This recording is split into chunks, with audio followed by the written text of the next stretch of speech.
Good afternoon. Welcome to the City Council meeting for February the 2nd, 2022. The time is 6:02 p.m. Madam Clerk? Mayor Ronnie Felder, Here. Chairperson Shirley Lanier, Here. Chair Pro Tem Kashamba Miller Anderson, Present.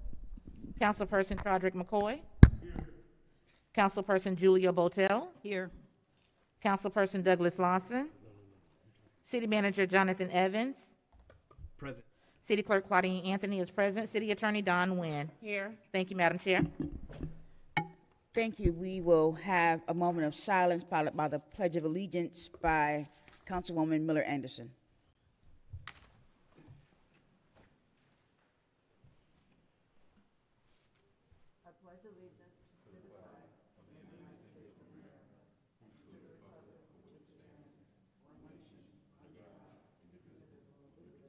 Justice for all.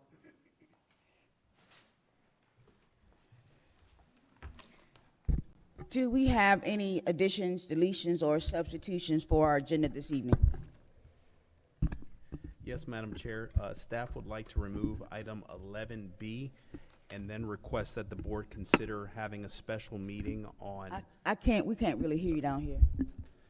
Yes, Madam Chair. Staff would like item 11B, Resolution 010-22, to be postponed and rescheduled for a special meeting on Wednesday, February 9th, prior to the start of the CRA meeting.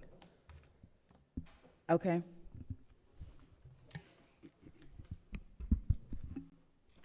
What time is that meeting, Mr. Evans? Madam Chair, my recommendation would be to start that meeting at 6 o'clock. We believe we can get through it in approximately 30 minutes. Okay. Are there any other deletions or substitutions? Or additions? Hearing none, we will get a motion to adopt the agenda Motion to adopt the agenda with the changes. with the changes. Second. Madam Clerk? Councilperson McCoy, Yes. Councilperson Botel, Yes. Councilperson Lawson. Yes. Madam Chair, let the record reflect that Councilperson Lawson is on the dais. Yes. Pro Tem Miller Anderson, Yes. Chair Lanier. Yes. Thank you, Madam Chair. Motion approved. Yes, please let the record reflect that Councilman Lawson is on the dais. We are at the consent agenda. All matters listed under this item are considered to be routine, and action will be taken by one motion. There will be no separate discussion of these items unless the councilperson so requests. In the event, the item will be removed from the general order of business and considered in its normal sequence on the agenda. Madam Clerk, do we have any public comment for the consent agenda? Yes, we do, Madam Chair. The acceptance of public comment cards on the consent agenda is now closed. Motion to approve the consent agenda. Second. Second. Go ahead. Bonnie Larson, Fane Lozman.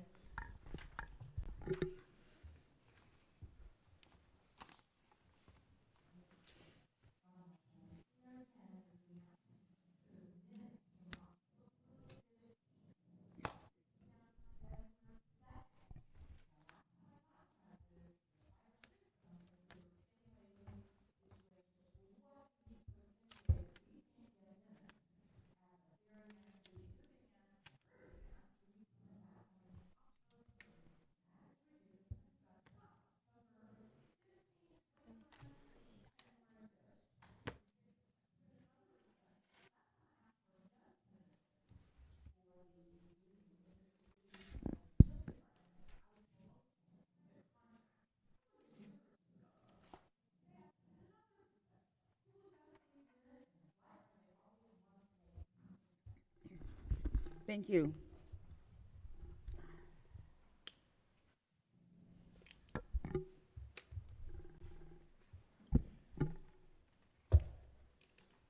Fane Lozman.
regular agenda, let the public know, because there's still a deductible off that $300,000 that's coming from the taxpayers. So somebody is trying to hide that on the consent agenda, and that's wrong, because it's not a routine item. We don't write $300,000 settlements every day or every week or every month, maybe not every year. So I want to know who put that on there, why are they trying to hide that, what is this about, who is Miss Kimberly Scott?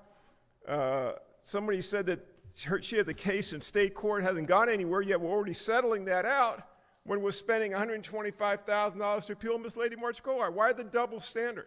Oh, because Miss Goldwire gave me a fence and Julie Botel can't get over that?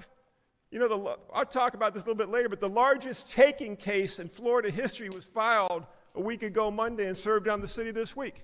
And we'll talk about who's going to pay those hundreds of millions of dollars. But when it comes to this is not routine, and I want an answer from somebody, the city manager or somebody, why are you putting a $300,000 settlement on the consent agenda? I think the taxpayers deserve to know why this is being hidden, what this is all about, and why there's no discussion about it. Thank you for your comments. Mr. Evans, are there any response to the consent agenda comments?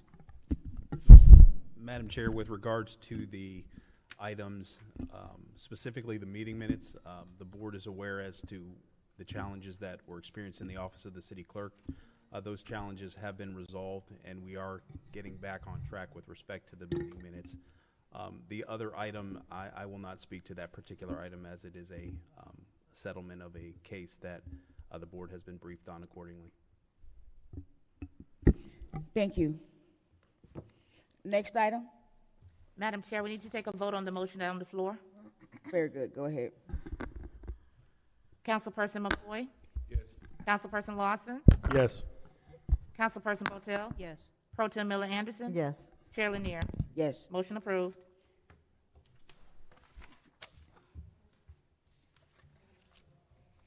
Madam Chair, members of the board, we're now on item 4A, resolution number 018-22. Preliminary term sheet for Found Care, Inc. Madam Chair, members of the board, we do have public comment on this item. The acceptance of public comment on this item is now closed. Motion to approve resolution number 18-22. Second. Mr. Evans? Madam Chair and members of the board, pursuant to the previous conversation the board had related to the terms and conditions of an agreement that would facilitate the relationship between Found Care and the city of Riviera Beach, staff has had subsequent conversations with representatives from Found Care. They are present to answer any questions the board may have. Also, we did have a video that we would like to show to the board as well as the community about the facility that just opened on Okeechobee. I know that there was some conversations with board members with regards to the architectural finishes of the previous facility that was discussed at our last meeting, and that the board was looking for something that would be more of a showpiece, something that would be more modern and blend into the community aesthetics that we're trying to reimagine in that particular corridor. And this particular building is a building that in fact does that. And so we've had conversations with Found Care. They are open and willing to have more substantive discussions. They want the facility to be a showpiece that all parties are excited about, and conceivably, if the board would like a facility such as that, since they've already gone through the architectural process to own those particular plans, that's a facility that conceivably can come out of the ground even faster than the previous facility that was discussed. So if the board would indulge us for about 2 minutes and 15 seconds, we'd like to show the video, and then Deputy City Manager McBride can answer any questions about the term sheet, and then representatives from Found Care are here to answer any questions the board may have. Madam Chair? Yes. Thank you. I just wanted to, I missed my disclosures. I was coming in a few minutes late. I just want to disclose that I've had conversations with representatives from Found Care since our last meeting. So I just want to put that on the record. Thank you.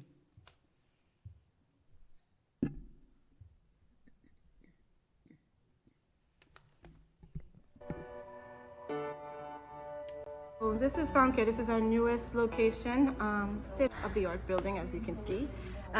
So here we're going to continue Found Care's mission to serve the underserved.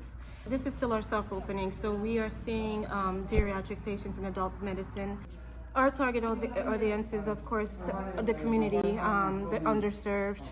We take everyone. We, whether you have insurance, no insurance, commercial insurance, we want to take care of people that have the needs. So we provide services, a wide range of services for our community here. This has been great being part of this mission to help the underserved, and uninsured people. So this is something that's very good for the community. The need is there, and we're just taking care of our people. Here's the first area. This is the lobby, the atrium, the information desk, check-in service for the first floor, which is geriatric exam rooms here, and labs. Our pharmacy, we provide pharmacy services on site, and we also provide transportation for our patients if need be. So there's a wide variety of things that we can do, even outside of just the medical and the clinical services that we provide. And upstairs we have our main area where most of our patients will probably be located. We have 8 adult rooms and 6 pediatric rooms. In the adult section, we will provide services such as infection disease, family medicine, and women's health in the near future. We also have behavioral health, case management, client services, referral services.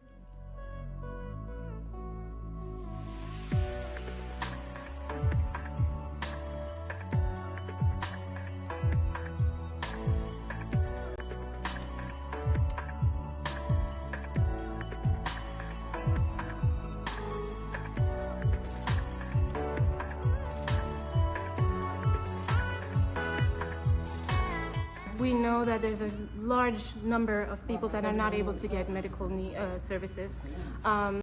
This is the reason why this new location, and then we continue to grow, and we're looking forward to Riviera Beach in the near future. We know that the need is there.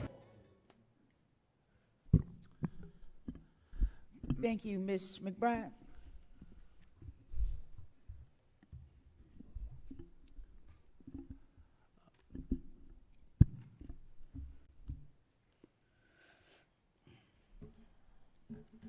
Good evening, Madam Chair. With me is Mr. Chris Irizarry, who is now the new CEO of Found Care. I think he's been on the job now as the CEO for 2 days. That's correct. Yeah, as he joins us tonight. We would first like to start with, with Chris doing his slide presentation? Yes, you can go ahead and start with the slide presentation. Okay, thank you. Thank you, Madam Chair, Mayor, Council.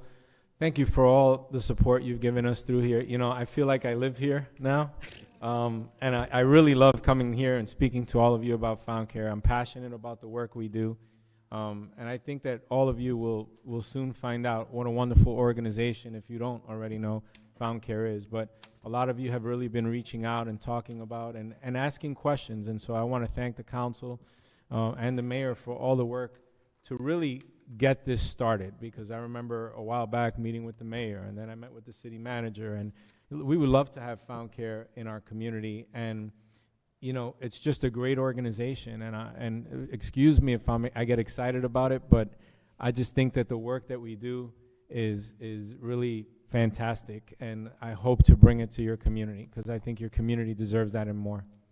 I just want to start by giving you a little history, which we've been over quite a bit and in past meetings, but we were founded as the Comprehensive AIDS Program of Palm Beach County in 1985. When we were founded, it was during the HIV/AIDS epidemic when it started. And there were people dying, and no one really knew how they were dying or what they were dying from. And it was a very difficult time for a lot of people. But a group of very courageous people came together and said, we just want to help people die with compassion. We're not sure if we're going to get HIV or AIDS, but they came together to help people die with compassion. That's the fabric of Found Care. That's how it was started. And I think it's important to understand where we come from. We come from a place of love and compassion. And we've evolved over time, became a federally qualified health center, fully granted in 2013. And you can see some of the other things that we've been able to do. But we just added our Okeechobee site recently and cut the ribbon last week. And we're very excited about the opportunity to add services. So you can see where some of our service sites are throughout the county. And those that are medical service have a little star. Those that are case management services are the circle with the X. And the triangle is our Okeechobee site, which is the newest one, so that'll become a star because it's now actually open. These are the services that we provide, and I think it's important for everyone to understand what a federally qualified health center offers your clients, I'm sorry, in your case, your residents. It's adult primary care, it's pediatric care, chronic disease management, behavioral health, women's health services, dentistry, a pharmacy, infectious disease, testing for HIV and hepatitis C, lab services, social services, x-rays. And I know there were some questions at the last meeting about the difference, or the difference between an urgent care and a primary care center. An urgent care is where you go if you have an emergency. If you sprain your wrist, your kid falls, sprains their wrist, and you need to go somewhere right away to make sure it's not broken or fractured and to diagnose that. That's what an urgent care does. You definitely don't want to get your primary health care services at an urgent care because they don't follow your care. The difference is when you come to Found Care, there's a doctor who's the quarterback of your health care. That doctor gets to know who you are, asks all questions about your history, your background, and really gets to know you. And that place becomes your patient-centered medical home. So that quarterback or that doctor says, hey, you go and complain about toothache, they send you to the dentist. You need medication or to change the medication, they're the ones that do it. You need a specialist to see you, they refer you to the specialist. So if you have that in Riviera Beach, now the people that live here will have someone that takes care of their whole health, that really manages them to make sure that they remain healthy so they don't end up in the emergency room. And I think it's important to make a distinction between what an urgent care is and what a federally qualified health center is. So when you hear of preventative medicine means, how do I stay healthy? Yeah, we know we have to exercise, we know we have to diet, but when you come and do your blood work once a year, we'll be able to tell you, hey, this is what you're doing right, and this is what you're doing wrong, and this is what you need more of. So that's why I wanted to give that full picture so that everyone understands who we are and what we do. The one issue I wanted to point out here is that we see everyone regardless of ability to pay. Everyone regardless of ability to pay. So if you have Medicaid, we see you. You have insurance, we see you. You're wealthy, we'll see you. You have no insurance, we'll see you. Now we have what's called a sliding fee scale. So if a person, depending on your family size and your income, the federal government requires us to put people in a sliding fee scale. The importance of that is so that people put a value to the services that they're getting. So a nominal fee, if you come to see a primary care doctor for your annual visit, will be $25, for instance, at Found Care. Now, if you don't have that money, we still see you. We don't turn anyone away for their inability to pay. And it's important to note that. So just quickly, the numbers in Found Care, we've grown. We're very busy. We managed 156,000 visits in 2020.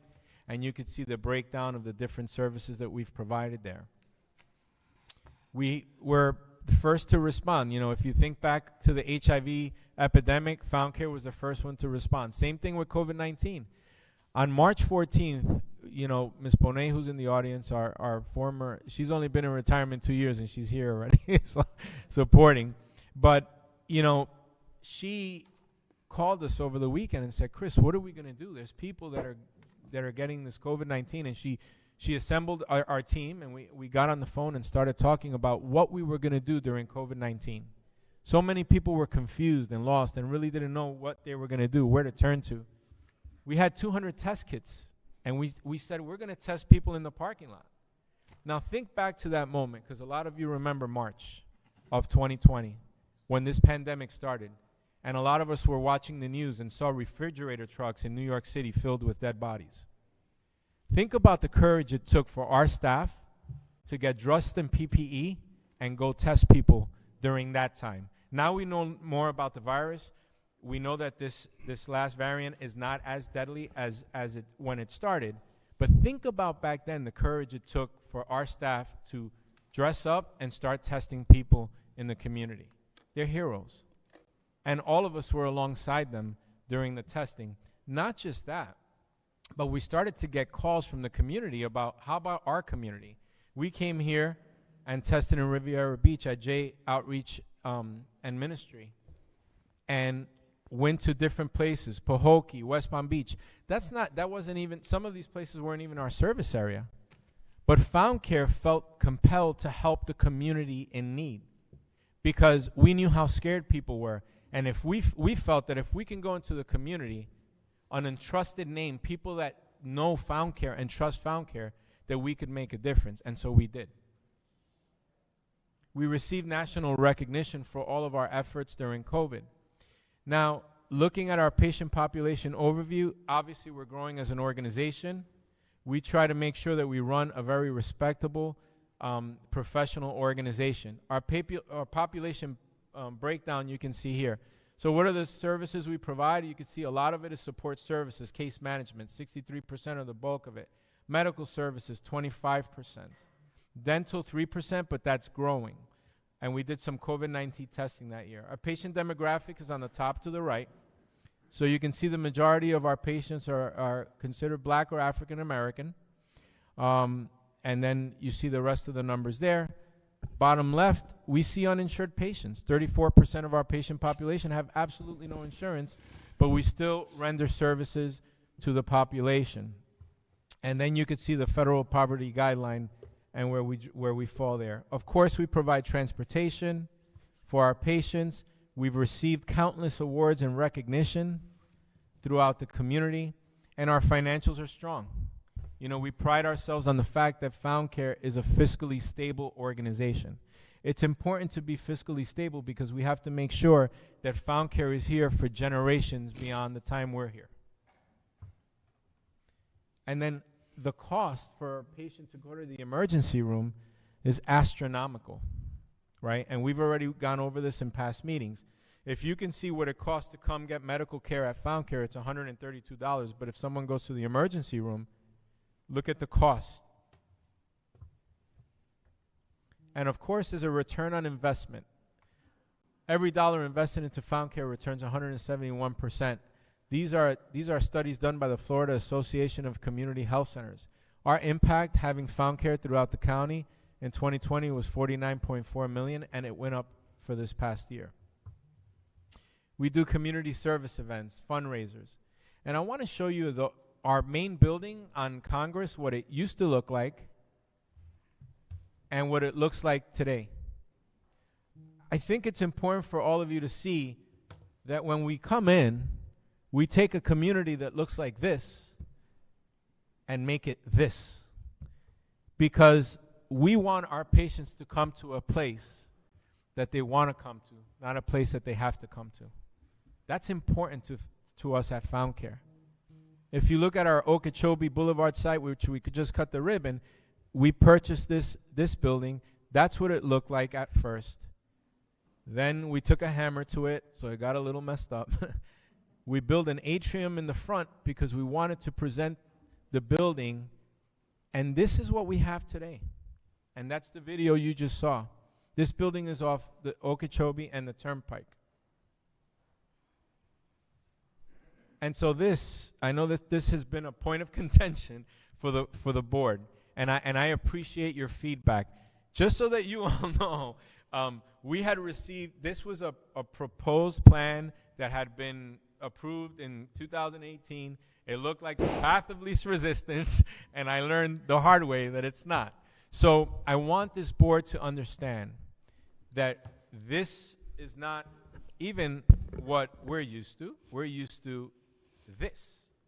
But if this is what the council wants, or doesn't want, and they want this is what you'll get. Because at the end of the day, we want the best for the people of Riviera Beach. So I'm going to skip that slide, and we don't have to worry much about it. Now, this is where I want all of you to really understand. So why is this crazy guy coming to speak to us so passionately about Found Care? It's because of these numbers. There was an assessment done in 2019 using the zip code 33404. The life expectancy in Riviera Beach is 69 years old. You know what it is in the rest of the county? 81. I'm going to say that again. The life expectancy in your city is 69. And in the rest of the county, it's 81. That's not right. It's not fair. We want to do something about that. I want you to look at another statistic here. The infant mortality rate in Riviera Beach is 6.4 out of every 1,000 births. In the rest of the county, 4.6. Not right. You need access to prenatal care. So these are the things that we want to bring to the limelight so that you all know the importance of what we're speaking about here and the importance of having a community health center in your community. The area codes we've talked about. Currently, there's 36,143 folks living in considered low income, of which 9,900 have access to a health center. About 33% of those 9,900 are coming to Found Care, and we're located at 2330 South Congress, which is quite a bit away from the city. We service 3,154 of those patients, and you can see what the breakdown of those zip codes are there. And then we had considered other sites, and we talked about this a little bit at the last meeting, and what the issues were with some of the sites that we looked at with some of the administrators here from the city. And so we've looked at different sites. We looked at the Boys and Girls Club campus. You know, you have multiple organizations there, so now we do have to work to figure things out, and it's really not accessible. It's a little bit far, kind of out of the way. We don't want to try to break a barrier to care or reduce or eliminate a barrier to care and say, hey, we want to be in Riviera Beach and then be in a place that's still hard to access or get to.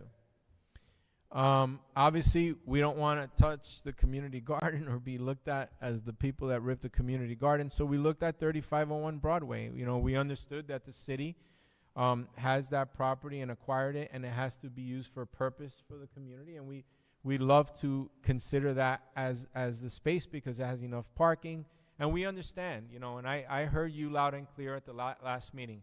It's got to beautify the community. It's got to be a gem. The minute that building's done, we want people to come and say, I want to be here. We get that. And I know the predicament and the position that each of you are in as an elected official. I, too, was an elected official in my past life for 10 years. It's probably the hardest job in the world. So I can appreciate the position that each of you are in. I remember as a city commissioner, we had a building on the Palisades in a city where I'm from called Union City, New Jersey. And we had unobstructed views to New York City. If you think the developers were chomping at the bit to get that plot of land. We knocked the building down and we put a city park there. So our kids didn't have to open the fire hydrants and play in the streets anymore. And you know what? The developers still built around us. It's beautified the community. But what you get out of a community health center is even more than that.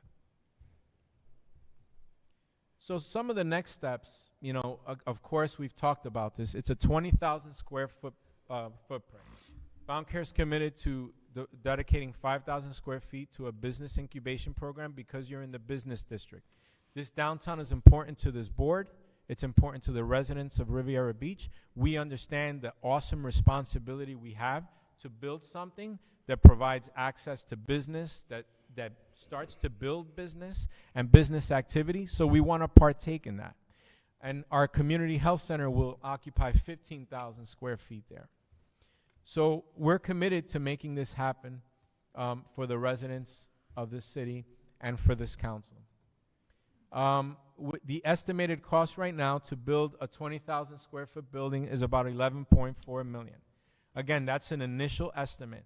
It may go up a little if it goes to a second story. We'll try to find the funding, but we're committed to making sure that this happens.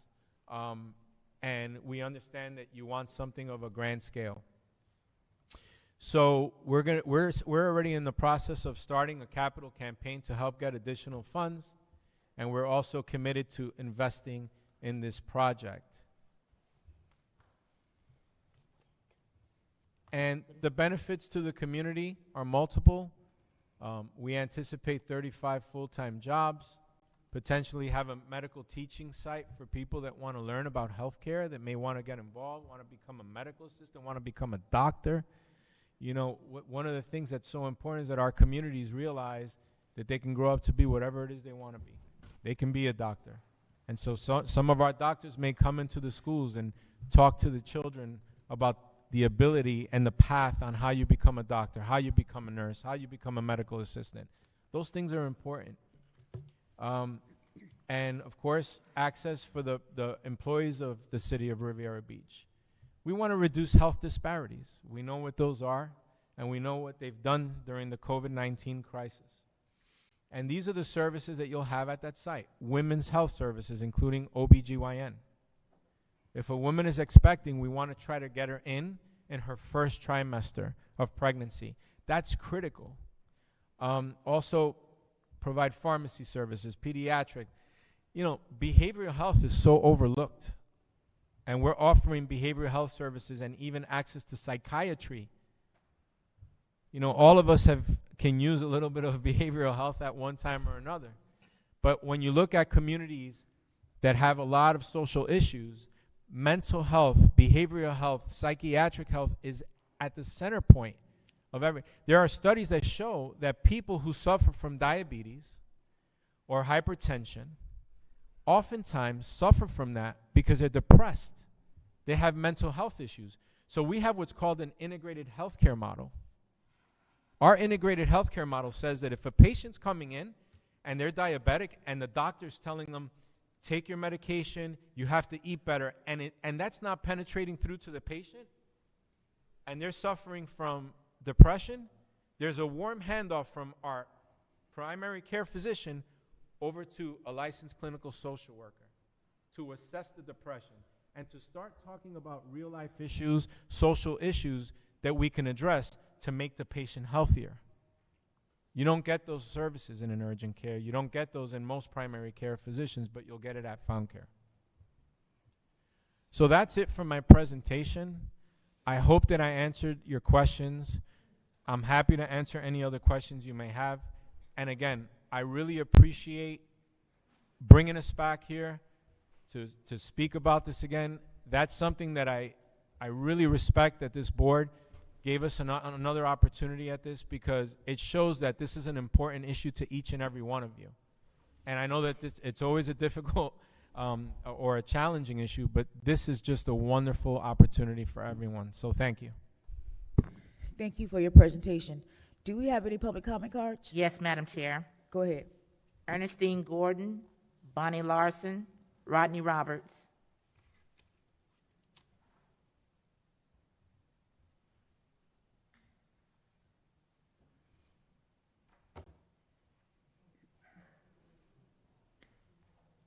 My name is Ernestine Gordon, and I'm here for the hospital, the medical center that they put on Broadway there. You're gonna bring the mic a little closer to you, Ms. Gordon. Go back? No, you come closer to the mic. Okay. You can hear me now? Yeah, maybe put it underneath your plastic. There you go. Okay. Can you hear me? Yeah, go ahead. You can hear me? Yes, Better? Yes, ma'am, go ahead. Okay. I'm here for the medical center, the one on Broadway that the people we really need. And I'm gonna be honest with you. We need that facility, and I don't know reason why that you all sitting up there and think that we don't. We are shorter, you have two are for it, and the others are not against it. People want the center. You have to remember, Lawton and McCoy, you are running, okay? You're gonna need us out there. So now we need that center. So Ms. Botel, I'm not gonna let you off the hook. I'm very surprised at you, because I campaigned with you out there.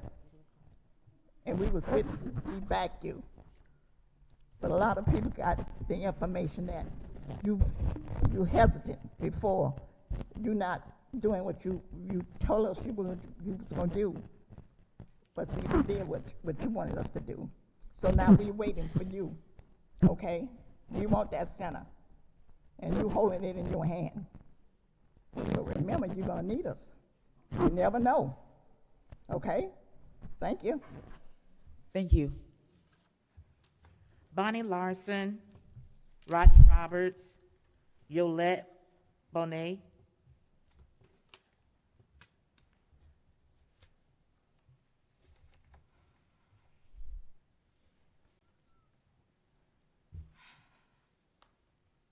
Bonnie Larson. A couple things I didn't get to say at the last meeting when we talked about this. What I learned was Found Care is open Monday through Friday, no weekends. 8 to 4:30 is about the average time for each of their facilities. Also, each facility here seems to have different services. So I want to be sure if we do this, what services will be available at this location. They keep showing us the 2 or 3 story. It was a 1 story as far as I know. The other thing was, and I did talk about this last time, was the term here, up to 99 years, with us getting the facility back in our hands. Well, we don't want a 99-year-old facility because we're going to have to demolish it. So the terms, if you do this, let's make sure how many doctors are going to be here and of what type. And also, Found Care is open to everyone in any community. Doesn't matter where it's located. You can come from Lake Worth and go to Riviera Beach. Now, this location, I wasn't happy about the location because it's right at the north end of Riviera Beach. It's like 2 blocks from Silver Beach. So I was thinking, do we want to see a healthcare facility with infectious diseases the first thing you come into Riviera Beach? Just my opinion. So if you do this, like I said, that location to me is not so great. But we need to have in that term sheet to know how many doctors, how many nurses, like what is going to be guaranteed at that facility. Now also it says that Riviera Beach employees and CRA employees can go there. Well, anybody can go there, but why would we have our staff? They have good insurance, and the answer to that, or the response to that was, well, we have a lot of health issues at Riviera Beach, the staff, so we need to work on that. So those are my comments. Like I said, Monday through Friday, 8 to 4:30 are most of them. And so working people can't go, and only Monday through Friday, just so we know all that. Okay, thank you. Thank you. Rodney Roberts, Yolette Bonet, Madeline Irvin. Good evening. Rodney Roberts, 1581 West 14th Street, Federal Gardens. So, looking at the backup, this has been being worked on since May of 2021, right? So everybody knew that this was online, should have known that this was online and coming down the pipeline. The city and Found Care have been talking about bringing a quality health care place to Riviera Beach. City staff provided Found Care with a tour of 3 city-owned properties. After these properties were toured, a preliminary term sheet got proposed to negotiate a long-term ground lease for the city-owned property located at 3501. Specifically, the Found Care team with the City and Community Redevelopment Agency staff have developed a proposal and preliminary term sheet to build a place that provides an inexpensive health care services to qualified area residents. They have developed an ideal site plan that would meet the city zoning requirements and bring a project that makes for a better environment along the Broadway corridor. Specifically, Found Care is not new to Riviera Beach. It was formerly known as the Comprehensive AIDS Program of Palm Beach County. They operated right here in Riviera Beach off of Broadway for many years, serving this community when the enemy was not Corona but AIDS. Now CAP has returned as Found Care to construct a new healthcare place at 3501 Broadway. In as little as 2 years, thousands of Riviera Beach citizens can benefit from the services Found Care brings to this community. So the place is 3501 Broadway, and the time is now. It's very difficult for me to come, because things seem like it's like a no-brainer. Again, it's just like talking to a kid. You present a problem to a kid, and the kid just gives you the solution. But it's us with our politics and whatever we have in our heads. You know the citizens need the services. Everybody agrees to that. We're just talking about a place at this point in time. But with staff, since May, we've come up with the place. It's 3501. So, and we're talking about a preliminary agreement. So it's not like we're talking about turning dirt tomorrow. So let's just see where this goes. Let's go ahead and vote it up, see where it goes, and if it doesn't fly on its own merit, then let it fail on its own merit. But don't stand in the way of this progress. Don't stand in the way of health care for our citizens. It doesn't make any sense, especially if you don't have another plan. I understand that there are people and developers, but it's like you're dreaming and it's not there. So let's go ahead and vote this up. Thank you. Yolette Bonet, Madam.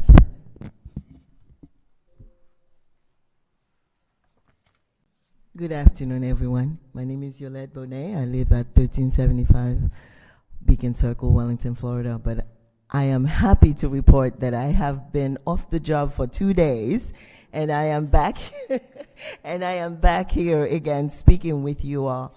But I felt the need to speak about the reason I feel passionate that I could be retired and still come out of my bed and come here this evening and speak with you. I think that there was a question asked by one of the members that just spoke before, non-members, a community person, and I will let Christopher respond to that. But I do want to speak to Councilman Lawson. Last time you did ask a question, and I didn't feel like I answered the question properly, so if you, all due respect, if you will allow me, you said any of our facilities located in a downtown. So, you know, when you were raised in New York, everything pales in comparison when you're talking about downtown. So I was like puzzled by it, but I want to say, yes, we did, because remember that the Comprehensive AIDS Program was located across the street from the property we're currently asking you to lease. So we were located there for a long time. And I do want to say that Found Care infectious disease population is only 5% of our total population, just in case somebody thinks that Found Care is just an infectious disease facility. That's one of our, just like 25% of our patients have diabetes or high blood pressure. So it's not an AIDS service organization any longer. And I want to make sure that even though we say, regardless of ability to pay, it's not a free clinic. We have people with deep pockets who have insurance who select to come to Found Care. So that is why, one of the reasons why we ensure that our facilities are looking the way they look, because we want to make everybody, regardless of stature in life, that you can walk in and get quality care with doctors who are board certified that know what they're doing. So I don't want to belabor the point. Thank you again for giving Found Care an opportunity. I have no skin in the game, except that I know that I've served the community of Riviera Beach for 21 years, and I would hate to see that an opportunity like this get lost because of a misunderstanding. Thank you. Thank you. Madeline Irvin.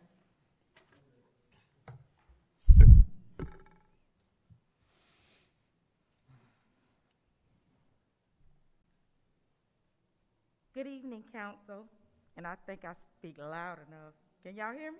No. Okay. I ask that you make sure your vote on this item be a yes for the residents. No, that's... And I didn't even get to the good part. Oh, my gosh. Can I get my 3 minutes? He said pull the mic down. They took care of you. Pull your mic down. Okay. Pull your... Mr. Irvin, pull your mic down. If you can pull your mic down a little bit. Oh, sure. Yeah. Okay. Is that better? Yes. Okay. I ask that you make sure your vote on this item be a yes for the residents. This prior 2 weeks, the vote no yelled loud that money over quality of care is the objective of the people who are supposed to have the best interests of the citizens at heart. I question what is that interest. I wondered how could the no vote be justified when Found Care came to the table with money in hand, yet proposed developers of our marina has their hand out for money and they are still being allowed to be in negotiations with the city. What message are you sending to financially prepared businesses when our representatives dismiss financially responsible business owners? Moreover, We cannot have our governing body speaking for me and others when our voice was never heard, and yet not trusting our city manager for his wit and know-how. Make sure your vote for the residents have quality care, quality health care, and not quantity of dollars. Thank you. Thank you. Madam Chair, members of the board, that concludes public comments on this item. Thank you. Are there any questions from the board in regards to this item? Madam Chair. Yes, go ahead. As you may remember, I voted against Found Care being built at this location the last time we were here together. I felt that the property on North Broadway should be used for a mixed-use development, particularly in light of the proposal that we have received from the Nautilus 220 developer.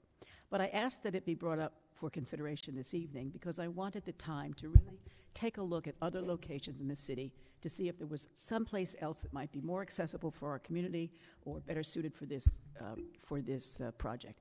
So I spent the intervening weeks trying my best to find an alternative location, and unfortunately I wasn't successful. But fortunately, we have another chance to vote this evening, and I will be voting in the affirmative. I'm delighted that we desperately need this in our community, and I'm delighted that you're taking a look at such a beautiful building. I'm sure it will fit there in that location now. I hope that when you do get to the construction phase, you help us with our workforce development by allowing for internships and apprenticeships, particularly with the construction magnet students that are at the Dwyer High School. Many of our kids go to Dwyer, and they have a fine construction magnet program there, and I think that you could probably find some good interns there to help with that. And as well, when you're finally operational, the high school that many of our kids also go to would be Palm Beach Gardens High School, and they have 2 medical tracks at Palm Beach Gardens High School. One of the tracks, the students from that one, do their clinicals at Palm Beach Gardens Hospital Medical Center. But the other track has not really been able to find a good niche for their clinicals, and I would hope this would, in my mind, would be a perfect place for them to do their clinicals. So I hope that when you're finally up and operational, and when I get to go there for my health care, you'll be taking in some of those students as interns. So thank you very much for this evening's presentation. You're going to have my vote. Thank you, Council. Thank you. Are there any other questions in regards to this item? Madam Chair? Yes, go ahead, sir. Thank you. Christopher, thank you guys for the grand opening. It was phenomenal. I was able to actually attend the grand opening of the Okeechobee facility. Yes. And it was amazing. It gave us an opportunity, Ms. Mary Brand was there as well, one of our residents, and it gave us an opportunity to kind of see what potential this could bring to our residents, meeting some of the staff and looking at the facility and kind of doing a tour. So it gave me an opportunity, as my colleague did state, to take a look at this project. I did vote no against this project originally. And the reason was not because of the facility, not because of the services, because we did another presentation and I was all for that. It was based on the location, and it was based upon the aesthetics of the building. I think based upon our no, we were able to allow staff to go back and do some more research, get more creative, and come back to the table with a better product for us. That's what allowed for the team to actually do that work. So the push from this council is not to deter or discourage anything from coming to our community. It's to hold our staff accountable and push them to be the very best staff that they can be. That is our responsibility. We also have a fiduciary responsibility to our taxpayers. That responsibility requires that we look at every dollar in our budget.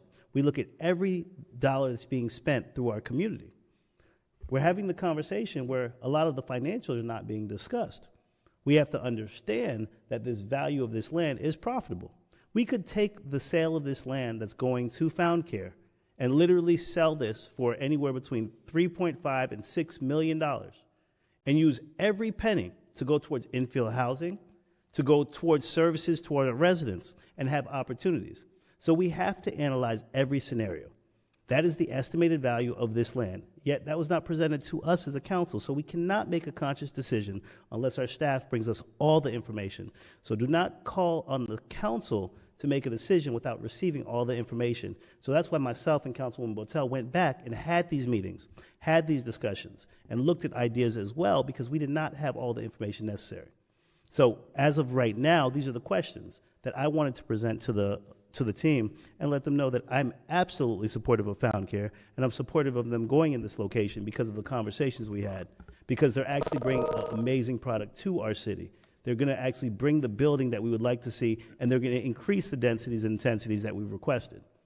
The design that was presented to this council was a design from 2018. That was not the vision of what our city wants to see. So these conversations that we've had is based upon intensities and densities, is based upon developing our corridor and increasing the height limits and also the exposure of what we're doing on Broadway to build somewhat of a downtown without displacing any of our residents. That doesn't mean high rises and skyscrapers, but give us something better than a one-story office building. Give us something like you built on Okeechobee. Give us something like you built in Palm Springs, because we deserve that here in Riviera Beach as well. So that is the point that I wanted to make, and I'm absolutely supportive of it. Hopefully we can get a 5-0 vote from my council to move this project forward and bring Found Care to the community. Thank you, Madam Chair. Thank you for your comments. Are there any other comments in regards to this item? Madam Chair, question. Yes, go ahead, sir. So perhaps Mr. Azari, or let me try you first, Mr. Actually, it is your question. So financing. This term sheet provides for the ability to, for you guys to pursue a mortgage if necessary. What's your financing? Is it 100%? So currently we are working with a foundation to help us put the building up and manage the operations for the first 6 years of the project, right? So one of the things is we want to get to a break-even point for the health center. We anticipate that that'll take 6 years. So we've been in negotiations and conversations with the foundation, feel more than confident that we're going to get the money to build it. There's already some money in hand, and so we're so confident, Councilman, that that's why we're here. Yeah. Perhaps I can ask it like this. So Sure. you have an intention 10 years, well, 6 years, when that, I guess, initial financing runs or burns off, that you're going to have a mortgage at some point. Is that what I'm understanding, that you're exercising the option of mortgaging? Yeah, that's not what I believe is before the council, but Actually, it is. It's specifically listed as All one right. of the provisions all right, let me to take a right look to at it. mortgage leasehold estate. I'm asking, did you guys have 100% financing currently, or should we expect that there's going to be a mortgage that's going to be placed? 100% financing. Okay, so I mean, I'm not sure if that's even That was applicable. inserted by the city, Mr. McCoy. May I? Yes, go ahead. Mr. McCoy, the city inserted that, and generally it is basically a typical provision and a long-term ground lease provision. And if you see the mortgage, they can only get a mortgage if that mortgage is subordinate to our lease. Our lease still remains supreme. Look at the entire language. Yeah, but they did not ask for that. Basically, I created some draft terms for us to discuss, and the terms are selected related to typical provisions that one would find in a long-term ground lease. Not only is it a ground lease, but it would be the ground lease and development agreement wrapped in together. Okay, that's what I needed. So, well, the other portion was then there's no need for well, obviously, I got to say this judiciously, but the automatic termination, I mean, with 100%, I mean, and expedited permits, what are we looking at, a year? I wish I could say a year. I'd be closer to saying 18 months to 24 months to complete the project. Because obviously what I guess I was not here for the last meeting, but what I'm hearing is that the board is looking for some new designs or perhaps a new site plan. And my understanding is that the sketch that was done to have a different schematic of what the building is going to look like. Right. And I understand that we're looking to increase the scope or scale of the building to at least a 2-story. And we're prepared to do that. We're still looking at a 20,000 square foot building, but obviously it would be larger in scale and scope in order to make sure it's aesthetically pleasing, particularly in that area. So we've agreed to that. Okay. Thank you, sir. Any other questions in regards to this item? Madam Chair, Yes, go ahead.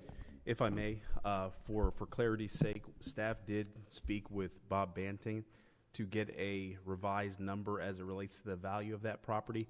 The city acquired that property for about $500,000. In 2017, it was valued at about $800,000, and Mr. Banting believes that property is worth about $1.7 million. In addition to, I think one thing that is important to point out is that the incubator space, the construction of the incubator space is approximately $2.8 million that will be at the cost of Found Care to construct that space, and then the city or CRA would have the opportunity to place businesses in there to be able to assist in the business incubator program. The other side of it is we know that the largest line item in the city's budget is our healthcare cost.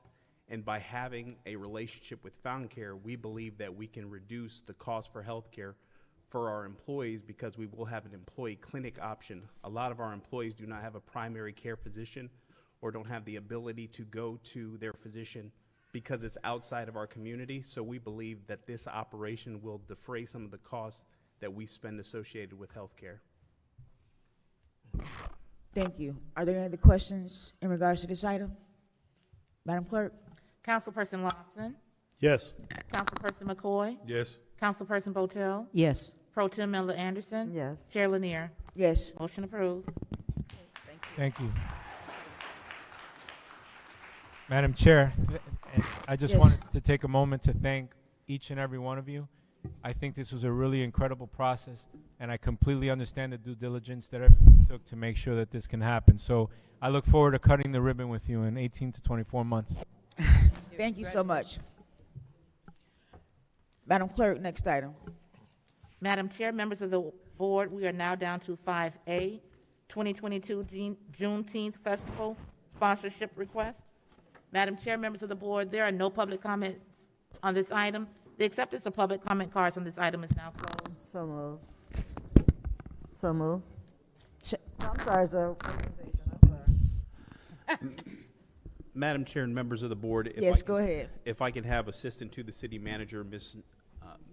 Marcia Noel, introduce this item as she is attending virtually, and then she'll turn it over to the speakers. Ms. Noel? 1 second, Yes, 1 second, Ms. Noel. Let us clear out the room so that we can hear you properly.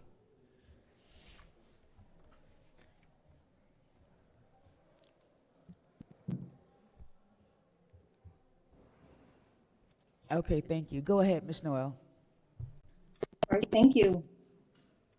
Good evening, Mayor, Madam Chair, members of the board, and everyone that's joined us this evening. Tonight, the item before you is for the 2022 Juneteenth Festival, a sponsorship request by Juneteenth of Palm Beach County Incorporated, Yeah, represented by it's Ms. Tina Kelly. very difficult to hear her. Maybe I can call in. Yeah, that probably would be better if you call in. It seems to work better with the call in instead of the computer. Madam Chair. Okay, just give me one moment. I can take this item and then. Yes, very good. Thank you. So previously, we did have the opportunity to partner with this agency with regards to hosting a Juneteenth event. And you know that the Juneteenth event that was hosted in our community was probably the largest event that we had last year, and has been an event that has gotten nothing but rave reviews. So the event organizers have reached back out to us to see about the possibility of working with us again, and obviously the board has communicated their desire to have a Juneteenth event and actually making it a city holiday, and then coupling with our parade that we normally do during Martin Luther King Jr.'s birthday. And so at this particular moment, the event organizers are asking for some concessions from the city to the tune of about $2,500 for the fencing. You will see the subsequent requests that will accompany this at your CRA meeting, as they're asking for the use of Bicentennial Park. So this is a two-part item, and so at this particular moment, we'd like to allow for the event organizers to provide for their presentation, and they have gone through the special events process that was adopted as policy from this board, and so now this is the opportunity for the board to ask any questions and hear the proposal as to what the event organizers plan on doing this year. I'll go ahead and turn the presentation over. Thank you. Go ahead, Ms. Kelly. Good evening. I am Sakina Could you Kelly. have to come closer to this mic, dear? Okay. There you go. How about now? Good evening. I am Sakina Kelly. I'm one of the founders and executive director of Juneteenth of Palm Beach County. On behalf of JPBC Village, we thank you for having us this evening. Juneteenth of Palm Beach County is a new 501c3 organization curated out of necessity to educate our community on Emancipation Day. The very essence of us is to recreate what village life looked like for our ancestors, a community where we commune together, share with one another, uplift one another, and hold each other accountable. Our mission is to commemorate Black history while connecting residents to essential resources. Our Juneteenth Unity and Black Excellence Festival made history, being the first of its kind while simultaneously being recognized as a national and federal holiday. With the family reunion vibe, we celebrated with live music and performances, culturally diverse food, and community resources. JPBC welcomed over 2,000 residents. Families of all age ranges and ethnicities came out to celebrate Black culture, Black freedom, and Black businesses. We are so very honored to have hosted a free event for the community, feeding 300 children, providing resources such as home buying assistance, and giving out free books for children, and most of all, creating a space where Black entrepreneurs could thrive. We are asking the city to become partners for our Unity and Black Excellence Festival. Your partnership will help facilitate moving the needle to launch our Culture Clinic, a program for high school seniors and juniors. Our Mr. and Miss Juneteenth Scholarship Experience is a launching pad to the Culture Clinic. Mr. and Mrs. Juneteenth Scholarship Experience invites 8th graders and incoming and outgoing seniors to learn about Black history, financial education, and to get college prepared. Through the experience, Mr. and Miss Juneteenth will be crowned and given the opportunity to receive scholarships for an HBCU education. With our past festival, we've built a relationship with our community, growing visibility and awareness through social media marketing with 50,000 impressions on Facebook and 5,000 on Instagram, and curated partnerships with local publications. Juneteenth Unity and Black Excellence Festival has been proven to be a necessity, not just in the Black community, but in all communities in Palm Beach County. Our goal for the festival is to continue to build long-term partnerships with sponsors like you who are in alignment with our mission. Please consider our request this evening. Thank you. Thank you. Do we have any public comments for this? Madam Chair, members of the board, we do not have public comments for item number 5A. Thank you. From the board, are there any questions in regards to this item? Madam Chair. Madam Chair. Go ahead, Ms. Miller Anderson. No. It was it. Thank you, Madam All Chair. right, go ahead. Also, wanted to add for disclosures, I did have conversations with the organizers for the Juneteenth Festival, and very informative, excellent event from last year, and I think that we need to continue to provide as much support as possible. Mr. Evans, can you give us just kind of a financial breakdown of the cost of what our sponsorship would look like as a cost to the city? Madam Chair, if I may? Yes, go ahead. From the city side, the cost would be associated with the staffing necessary to put up the fencing, the barricades. So that's a projected cost of about $2,500. And then the cost on the CRA side is the rental fees for the utilization of the property.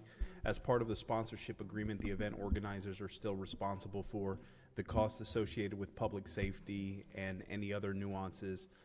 If we do couple our event and our parade with the festivities, obviously we would bring more resources to the table, because that would be something that would be a complementary activity. And so we're still working out the nuances associated. But the item before you this evening is the $2,500 for the use of the fencing and the installation of the fencing, and then the subsequent item that you would be considering at your CRA meeting is the use of the Bicentennial Park for the event.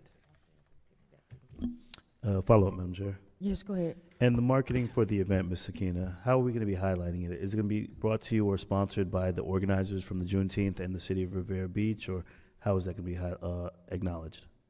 The marketing, we have been in talks with X102.3, so through various local radio stations and news outlets, and through visibility with signage. That's how marketing will be in place for the festival.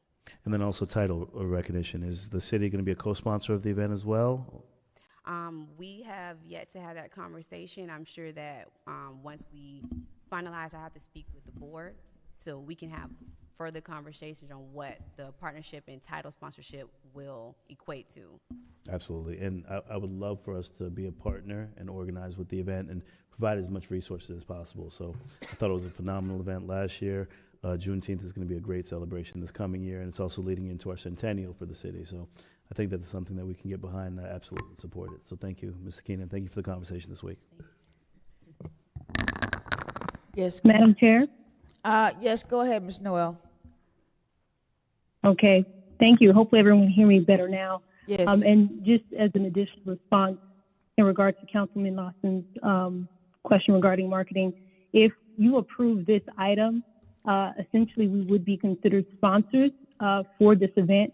And as part of that, we can certainly use our communication platforms to provide additional promotion and advertisement, as long as the organizers recognize the city. We can, they can utilize our logo and so forth.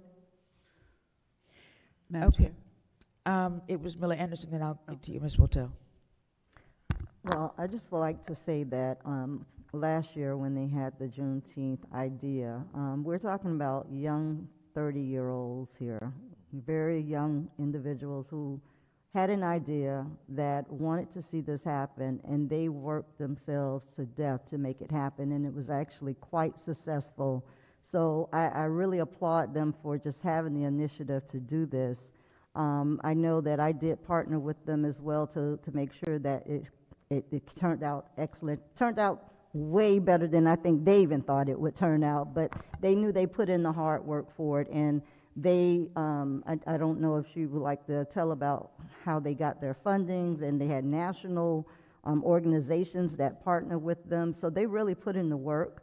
And that is why I see a need for us to support them with this again this year.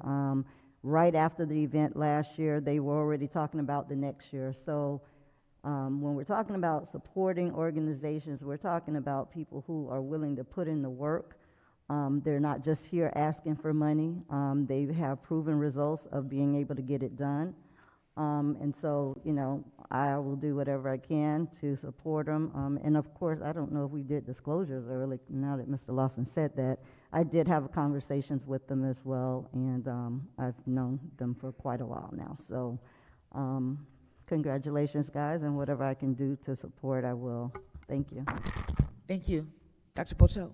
Just wondering if we need to make a motion, and if we do, I would like to make a motion that we support the Juneteenth event. Before you do, Madam Chair, I have a question. Go ahead, Mayor. What's your biggest expense for that event? What's the biggest expense? Our biggest expense is the venue. Okay. Is that public safety or just?